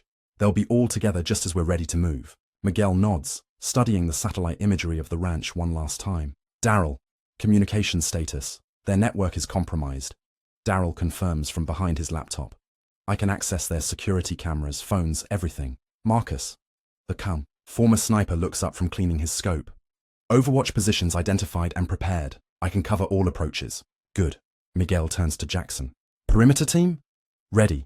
2 teams of 2, using Sheriff Dawson's deputies. They'll maintain outer containment, no direct engagement unless necessary. Miguel surveys the operation one final time, then addresses everyone gathered in his living room. The Delta team, Elena, Maria, and Sheriff Dawson. The objective is clear. Convince Cortez that San Miguel is no longer viable for his operation. No unnecessary casualties. No collateral damage. We demonstrate overwhelming tactical advantage, present terms, and enforce compliance. He turns to Elena and Maria. You both remain here as medical and civilian liaison. Under no circumstances do you approach the operation zone. Both women nod, understanding the parameters. Sheriff, Miguel continues, your deputies maintain outer perimeter. Only, if anything goes wrong, you maintain deniability. Dawson doesn't look entirely comfortable, but nods his agreement. Questions? Miguel asks. There are none. Every person knows their role, their position, their responsibility. Then we move in 30 minutes. As the others make final preparations, Miguel steps into his bedroom and opens the footlocker one last time. Beneath the military memorabilia lies a small wooden box he hasn't touched in 15 years. Inside, his distinguished service cross and the photograph of his team from before Kandahar. For 15 years he's kept these reminders hidden, separated from his daily life. Now he takes the photograph and slips it into his pocket, not as a reminder of who he was, but as acknowledgement of his whole self, the parts he's proud of alongside the parts he's struggled to reconcile. When he emerges, Jackson is waiting. His former second-in-command studies him with knowing eyes. Ready, Spectre? Miguel considers the question. Is he ready to fully embrace both sides of himself? To be both the mechanic who builds and the operator who destroys? To acknowledge that protecting what matters sometimes requires capabilities most civilians find disturbing? Yes, he answers, but it's not Spectre anymore. Just Miguel Vega. Jackson nods in understanding. Miguel it is. The team moves out precisely on schedule. Vehicles departing in different directions to approach the ranch from multiple angles. Miguel rides with Jackson, the familiar pre-operation tension settling into his muscles. Not anxiety, but readiness. You know, Jackson says as they drive. After this is over, you could come back.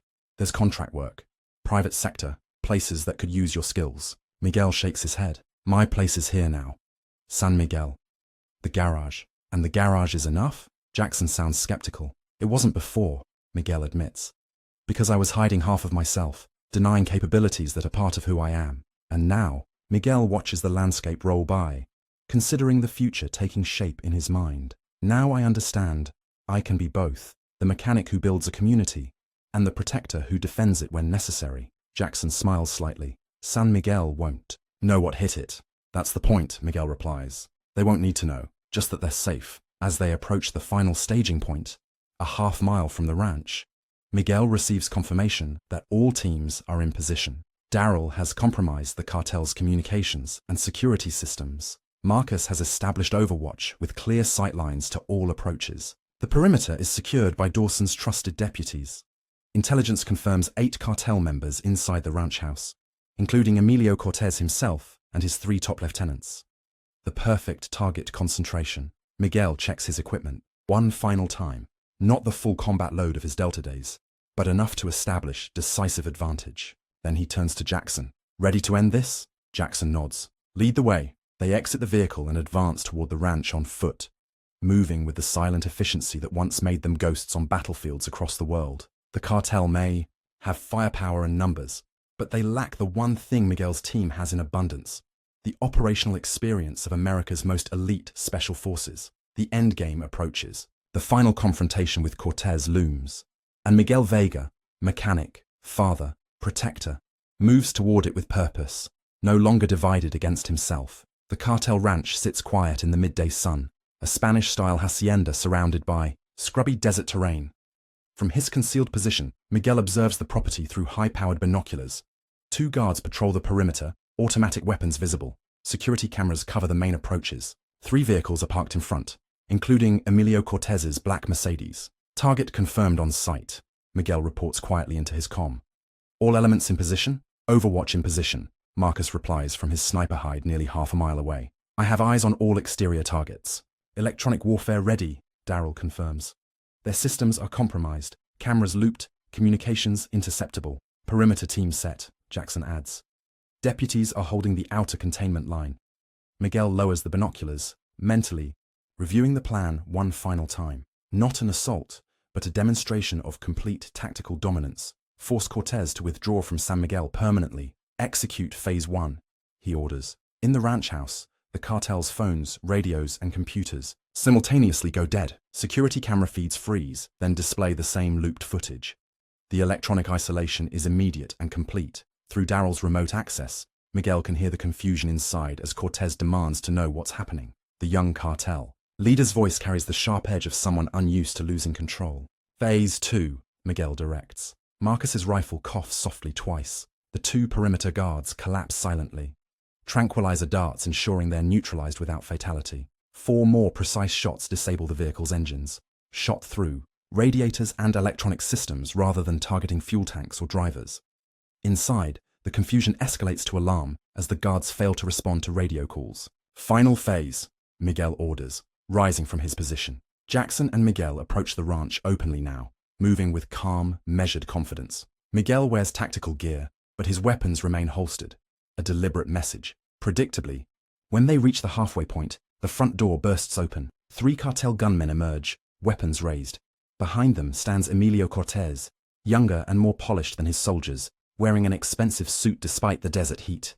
That's far enough, one gunman shouts in heavily accented English. Miguel and Jackson stop precisely where they intended to, close enough for clear communication but maintaining tactical advantage, with Marcus covering them from afar. Emilio Cortez, Miguel calls, ignoring the gunman. We need to talk. Cortez steps forward, studying them with narrowed eyes. Who are you?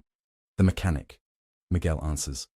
From San Miguel, recognition dawns on Cortez's face, followed quickly by confusion. Miguel Vega doesn't look like a simple mechanic anymore.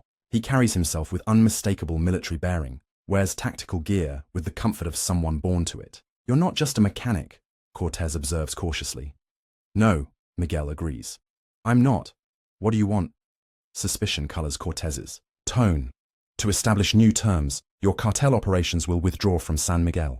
Permanently. Laughter erupts from Cortez and his men. Genuine amusement at what seems like absurd overconfidence from 2 men facing multiple armed cartel members. You come to my ranch with what? 2 men? And think you can dictate terms to the Cortez organization? Emilio's smile shows perfect white teeth. A young kingpin enjoying what he perceives as a moment of comedy before violence. Not 2 men, Miguel corrects calmly. Look around you. Green laser dots suddenly appear on the chests of every cartel member. Precision targeting from positions they never detected. Simultaneously, Sheriff Dawson's deputies emerge at the perimeter, weapons ready, but held with professional discipline. Cortez's amusement vanishes. Federal agents? You brought law enforcement? Not exactly, Miguel replies. But they are aware of this conversation. From his pocket, Miguel removes a small device and tosses it to land at Cortez's feet. With a press of a button on his wrist controller, a holographic projection activates. Detailed maps of every Cortez operation in the region, surveillance photos of key personnel, financial records showing money movement. Intelligence that would take federal agencies months to compile. What is this? Cortez demands, the confidence in his voice wavering. Leverage, Miguel explains. Everything needed to dismantle your entire organization, not just in San Miguel, but across 3 states. Names, locations, supply routes, banking information. Impossible. Cortez shakes his head. You're bluffing. Miguel nods to Jackson, who activates a second device. Audio recordings play. Cortez's own voice discussing shipment details, ordering violence against competitors, planning bribes for officials. Your security is compromised at every level, Miguel continues. Your communications intercepted. Your personnel identified. Your movements tracked. For the first time, genuine fear flickers across Cortez's face. The realization that he's facing something beyond normal law enforcement, beyond rival cartels. Who are you people? He demands. Miguel ignores the question. Here are the terms. The Cortez organization withdraws completely from San Miguel. All operations cease. All personnel withdraw. You never return. Or what? You'll give this to the DEA? Cortez attempts bravado, but it sounds hollow. I have protection. Arrangements. Not with the DEA. Miguel agrees. This information goes simultaneously to 3 rival cartels who would very much like to know exactly how your operation works, where your shipments move, and where you're vulnerable. The threat lands with devastating precision. Government prosecution might mean prison, but cartel rivals would mean certain death, not just for Cortez, but for his entire family line. You wouldn't, Cortez challenges, but uncertainty has crept into his voice. I would, Miguel confirms, his expression leaving no doubt. San Miguel is off limits. Permanently. Why? Cortez asks, genuinely perplexed. It's just a small border town. Nothing special. It's my home, Miguel replies simply. And I protect what's mine. The standoff stretches for several long seconds, as Cortez calculates options, studies angles, looks for leverage. The professional assessment of a cartel leader raised in the brutal calculus of power. Thomas Bennett, Cortez says finally. He arranged our initial contact, said you were just a mechanic who needed to be taught respect. Bennett misled you, Miguel replies. Deliberately. Understanding dawns in Cortez's eyes. We were pawns. In his game against you. Miguel doesn't confirm or deny, but his silence is answer enough. Cortez makes a small gesture, and his men lower their weapons slightly. Not surrendering, but de-escalating. You could have killed us already. Why talk? Instead, unnecessary casualties complicate matters, Miguel answers. I'm offering a clean resolution. You leave, we delete this intelligence. Everyone continues their business elsewhere. Just not in San Miguel, Cortez concludes. Just not in San Miguel, Miguel confirms. The young cartel leader studies Miguel carefully, seeing beyond the tactical gear to the fundamental truth. He's facing someone who has mastered violence but chooses restraint. Someone who could eliminate him but offers terms instead. You were military, Cortez guesses. Special forces, yes? Like the ghosts my uncle used to warn about. Miguel remains silent. I thought so. Cortez nods slowly. My uncle encountered someone like you once, in Juarez. He said it was like facing death with a human face. He straightens his expensive jacket. Very well. San Miguel is no longer worth the complications. We withdraw. Completely, Miguel emphasizes. No return, no proxies, no retaliation against civilians. Agreed, Cortez nods. But understand, this arrangement is with me personally. If I fall, whoever replaces me will not honor it. Then stay healthy, Miguel advises. Because if the Cortez organization returns to San Miguel under any leadership, this intelligence finds its way to your rivals. Automatically. Cortez's eyes narrow as he evaluates the threat's credibility. Whatever he sees in Miguel's expression convinces him. You have my word. We're done with San Miguel. Miguel nods once. You have 2 hours to collect your people and leave town. We'll be watching. And Deputy Rivera? Cortez asks. Sheriff Dawson will handle local law enforcement issues. The meaning is clear. The corrupt deputy will face justice through proper channels. Another demonstration that Miguel operates with restraint, with rules, despite having the power to do otherwise. Cortez gestures to his men, who begin backing toward the house. Mechanic, he calls as Miguel turns to leave. If circumstances were different, I would offer you employment. Men with your capabilities are rare. Miguel pauses. I already have a job. Fixing cars. Cortez sounds genuinely incredulous. Building things that last, Miguel corrects. Much more satisfying than destroying them. He and Jackson withdraw the way they came, maintaining tactical awareness until they reach their vehicle. Only then does Miguel key his comm again. Phase. Complete. Target has accepted terms. Maintain surveillance until they clear town limits. Copy that, Marcus confirms. Keeping overwatch. Electronic monitoring in place, Darrell adds. I'll track all communications to confirm compliance. In the vehicle, Jackson turns to Miguel with raised eyebrows. That went smoother than expected. Cortez is young but smart, Miguel observes. He recognized the tactical reality and made a business decision. You think he'll honor it? Miguel considers this as they drive back toward town. Yes, as long as he remains in power. He understands the consequences otherwise. And the cartel threat to San Miguel ends just like that. Jackson sounds almost disappointed. No firefight. No dramatic showdown. Those only look good in movies, Miguel replies. In reality, the best operations end without firing a shot. Back in San Miguel, they regroup at Miguel's house. Elena and Maria meet them at the door. Tension, evident in their postures until they see everyone return safely. "It's done," Elena asks. "It's done," Miguel confirms. Cortez has agreed to withdraw completely. Sheriff Dawson arrives minutes later, looking both relieved and somewhat bewildered. "Just got word that cartel members are packing up at the cantina and warehouse, moving out like they're running from a fire. They're honoring the agreement," Miguel explains. "Just like that?" Dawson sounds skeptical. "No bloodshed, no arrests. Sometimes the threat of force is more effective than force itself," Miguel replies. "Especially when backed by intelligence they can't afford to have exposed." The sheriff studies him for a long moment. "You know, Vega, I always knew there was more to you than just a mechanic. 15 years.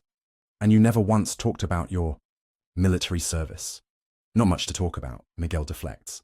Dawson clearly doesn't believe this, but nods anyway. "Well, whatever you did today, the town owes you. Though officially, this conversation never happened." Agreed. After Dawson leaves, the Delta team begins packing their equipment.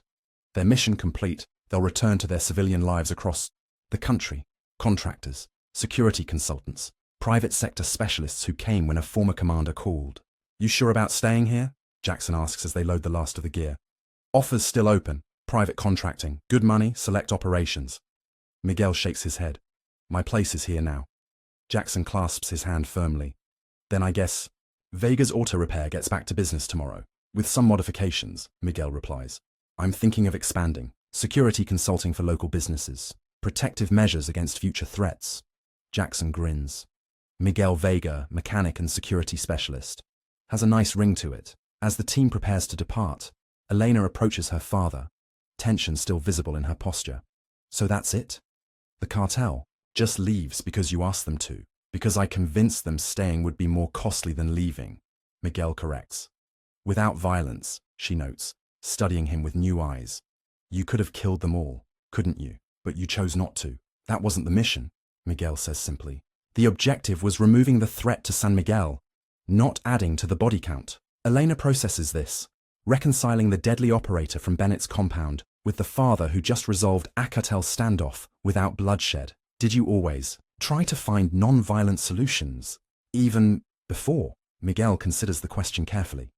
"When possible, but in war zones, against terrorists, options are often limited. And now? What happens now?" "Now we rebuild," Miguel answers. "The garage, our lives, but without the secrets between us." Elena steps forward and hugs him, fiercely, fully, accepting both the mechanic who raised her and the operator who protected her. "No more secrets," she agrees against his shoulder. As evening settles over San Miguel, the town remains largely unaware of how close it came to becoming cartel territory, or how decisively that threat was removed. Life continues. The diner serves dinner, the hardware store closes for the night, Sheriff Dawson's deputies resume normal patrols. Miguel stands on his porch, watching the distant dust trail of the cartel convoy leaving town, heading south toward Mexico. Beside him, Maria leans against the railing. "So," she says after a comfortable silence. "What happens tomorrow?" "I reopen the garage," Miguel replies. "Fix Sheriff Dawson's transmission. Finish Judge Harmon's Mustang." "Just like that?" "Back to normal." Miguel turns to her. "Not exactly normal. I'm done pretending to be only half of who I am." "And who are you, Miguel Vega?" Maria asks, her question gentle but direct. "Still figuring that out," he admits. "But I know I'm both the man who builds engines and the man who can dismantle threats. Both the father who raised Elena and the operator who protected her. Both the man who spent 15 years in quiet penance and the man who just faced down a cartel without firing a shot." Maria considers this, then nods. "I like that man. The whole one." She reaches for his hand, and he takes it. Two people standing on a porch as sunset paints the desert gold, watching a sewn chapter ends and another begins. Inside the house, Eleanor is saying goodbye to the Delta team. Elsewhere in town, Sheriff Dawson is preparing paperwork that will lead to Deputy Rivera's arrest without ever mentioning Miguel's involvement. And at the border, Emilio Cortes contemplates the man who bested him without violence, a lesson that may shape his leadership for years to come. The climax has passed. The battle won without a shot fired. The threat eliminated through strategic dominance rather than brute force, and Miguel Vega, once codenamed Spectre, has finally reconciled his past with his present. No longer a ghost haunted by former identities, but a whole man standing firmly in the place he's chosen to call home. For 15 years he'd believed redemption meant burying his abilities, denying his capabilities. Now he understands that true redemption comes not from rejecting his skills, but from redirecting them, using the same precision and effectiveness that once made him a legendary operator to now protect what matters most: his town, his family, his home, the mechanic and the operator. Finally, unified. 1 month after the confrontation with Cortez, San Miguel has settled back into its familiar rhythm. The cartel presence has vanished completely. No enforcers demanding protection, money, no suspicious activities at the warehouse, no black escalades cruising slowly through town. Life has returned to normal, though the town remains largely unaware of how close it came to falling under cartel control. Vega's auto repair reopened 3 days after the confrontation. On the surface, little has changed. Miguel still arrives at 5:15 a.m., still brews coffee strong enough to strip paint, still approaches each vehicle with methodical precision. But observant customers notice subtle differences. New security cameras installed around the property, a reinforced office door, and a small sign beside the main entrance. Vega Security Consulting, by appointment only. Sheriff Dawson is one of the first to use the new service, contracting Miguel to review and upgrade security for the sheriff's department. Deputy Rivera's arrest for corruption revealed vulnerabilities that need addressing. The irony isn't lost on either man. The quiet mechanic who never discussed his military background, now openly offering security expertise. Never thought I'd see the day, Dawson comments as Miguel installs a new digital security system. 15 years of keeping your head down, and now this. Miguel continues working, his hands still steady and sure. Compartmentalizing didn't work. Better to integrate both sides. Town's safer for it, Dawson acknowledges. Word gets around, you know. Other border towns have asked how we handled our cartel problem so cleanly. No violence, no arrests, just gone. Miguel says nothing, focusing on the wiring. Don't worry, Dawson continues. Official report cites strategic law enforcement pressure and multi-agency coordination. Your name appears nowhere. Appreciate that. The bell above the garage door jingles and Maria enters carrying lunch. The relationship between them has evolved too, more open, more honest. She knows who Miguel is now, completely. No more secrets, no more compartmentalized identities. Hey, Sheriff, she greets Dawson, then turns to Miguel with a smile that says everything about where they stand. Brought you both lunch. Later that afternoon, Elena visits the garage. Now working at the local clinic while applying to medical residency programs, she splits her time between San Miguel and Phoenix. The experience with Bennett changed her too, made her more determined to build something meaningful in the community where she grew up. How's Judge Harmon's Mustang coming along? She asks, leaning against the workbench as Miguel fine-tunes the carburetor. Almost finished. Ceremony next week. Eleanor watches her father work, still reconciling the two versions of him, the methodical mechanic and the lethal operator. I've been thinking about what happened with Bennett, with Cortez. Miguel looks up, giving her his full attention. You could have handled both situations with violence. It would have been easier, maybe even justified. But you found another way. Miguel sets down his tools. Violence is a tool, not a solution. I learned that too late in my military career. Is that why you became a mechanic? Building things instead of destroying them? Partly, he acknowledges. Mostly for you. Wanted to give you a different example than the one I lived. Elena smiles. Well, it worked. Though I have to admit, knowing my dad can face down a cartel and walk away without a scratch does make me feel pretty secure. Miguel returns to the carburetor, but a small smile touches his lips. That evening, as sunset paints the desert in golds and reds, Miguel sits on his porch with Maria. A peaceful moment that would have seemed impossible just weeks ago. Any regrets? She asks. About coming clean? About people knowing more of who you are? Miguel considers the question carefully. No. Keeping the parts separated. It was exhausting. And the files. From Kandahar. Returned to where they belong. The classified documents are back with control. His insurance policy no longer necessary. That chapter's closed. Maria leans against him, comfortable in the silence that follows. In the distance, the lights of San Miguel begin to appear as darkness falls. His town, his home, now truly secure. Inside the house, his phone rings. Elena calling to finalize weekend plans. Beyond the property boundary, Sheriff Dawson drives, by on his regular patrol, offering a casual salute as he passes. Tomorrow, Judge Harmon will come by toe check on his Mustang's progress. Life continues. Miguel Vega, once known as Spectre, has found something that eluded him for 15 years. Integration. The mechanic who builds engines and the operator who neutralizes threats, now unified in one purpose, protecting what matters. The ghosts of Kandahar no longer haunt him. The shadow of what he once was no longer separates him from who he's become. Just a man, whole at last. 6 months later, Judge Harmon's retirement celebration fills the town square of San Miguel. At the center of attention sits the perfectly restored 1967 Mustang, its midnight blue paint gleaming under string lights hung for the occasion. The entire town has turned out to honor the judge's 30 years of service and admire Miguel's craftsmanship. Miguel stands slightly apart from the crowd, more comfortable observing than participating in the celebration. The events of 6 months ago remain known to only a handful of people. The rest of San Miguel attributes the cartel's sudden disappearance to increased border patrol activity or internal cartel conflicts. Better that way. Sheriff Dawson approaches, 2 beers in hand. He offers one to Miguel. Quite a turnout, the sheriff observes.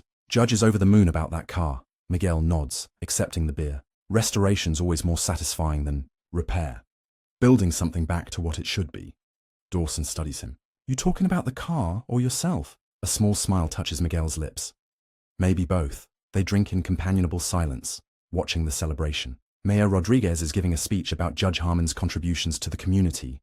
The crowd hanging on every word. This is San Miguel at its best, a tight-knit border town that takes care of its own. Got some news you should know, Dawson says quietly. Border Patrol picked up chatter. Cortez operations completely withdrawn from this sector, focusing on routes further west now. Good, also heard Emilio. Cortez has been telling other organizations that San Miguel is protected territory, off limits. Dawson glances at Miguel. Didn't specify who's doing the protecting, but words spreading. Miguel absorbs this information without visible reaction. The reputation will help keep San Miguel safe, but it also means his past identity as Spectre hasn't remained entirely buried. We've had 3 new businesses open in the last month, Dawson continues.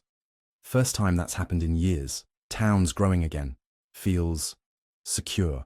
The observation carries weight beyond the simple words. San Miguel isn't just surviving, it's thriving in the absence of criminal pressure. The invisible threat that had been slowly strangling the town's potential has vanished. Across the square, Miguel spots Elena talking animatedly with Dr. Sanchez from the local clinic. After her experiences 6 months ago, she decided to complete her medical residency locally rather than in Phoenix. Wanting to contribute to the community that shaped her, the trauma of her kidnapping has transformed into purpose. Next to her stands Maria, who catches Miguel's eye and smiles warmly. Their relationship has deepened since the confrontation with Cortez and Bennett. No more barriers, no more compartmentalized identities between them. She knows exactly who Miguel Vega is, all of him, and chooses him anyway. Your garage expansion's coming along nicely, Dawson observes, following Miguel's gaze toward Maria. Security consulting business taking off? Steadily, Miguel confirms. Mostly local businesses upgrading their systems.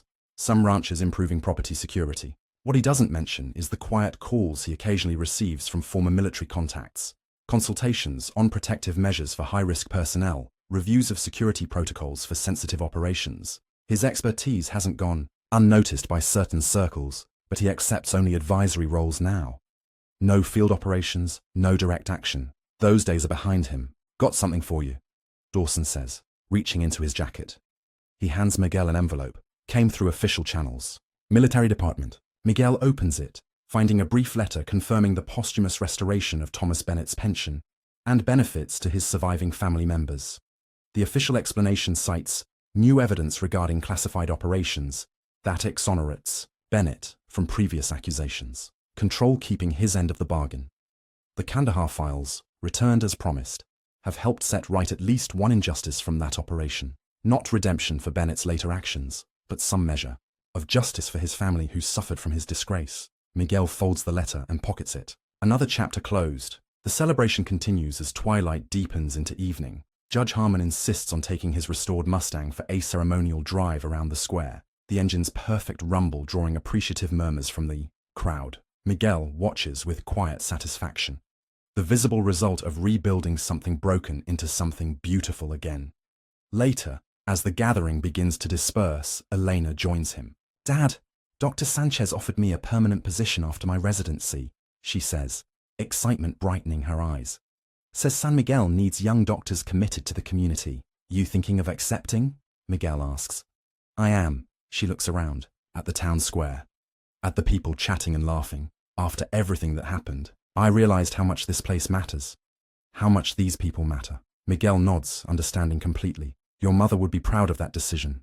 Elena smiles, then turns serious. It's not just about medicine, though. It's about what you showed me. What's that? That protecting something valuable is worth the cost. That you can honor your past without being imprisoned by it. She meets his eyes directly. That being whole, being true to all parts of yourself, is braver than hiding. The insight surprises him, coming from his daughter. For 15 years, he believed he was protecting her by compartmentalizing his former life, by burying Spectre beneath the identity of Miguel the mechanic. Now he understands that integration, not separation, was always the path to healing. As the town square empties, Miguel walks home with Maria and Elena, the desert night cool around them. Stars stretch across the vast Arizona sky, countless and clear in the absence of city lights. At his house, lights glow welcomingly from windows. No longer a fortress divided between past and present, but simply home. Tomorrow's going to be busy, Maria comments as they reach the porch. Mrs. Patterson's bringing in that Buick, with the mysterious knocking sound again. And I've got early rounds at the clinic, Eleanor adds. Normal life. Daily routines. The precious ordinary that Miguel once fought to defend across distant battlefields, now present in his own daily existence. In the quiet of evening, as San Miguel settles into peaceful sleep, Miguel Vega, mechanic, father, protector, stands on his porch looking out at the town he chose to defend. The integration of his dual identities is no longer a struggle, but a strength. The skills that once made him a weapon now make him a shield. The cartel came expecting to find easy prey. Instead, they found a predator who had learned the most valuable lesson of all, that true strength lies not in violence, but in the choice to protect rather than destroy. In the end, the most dangerous man in San Miguel isn't dangerous at all. To those who call this place home, just a mechanic with grease-stained hands and calm, watchful eyes, a father who keeps his promise.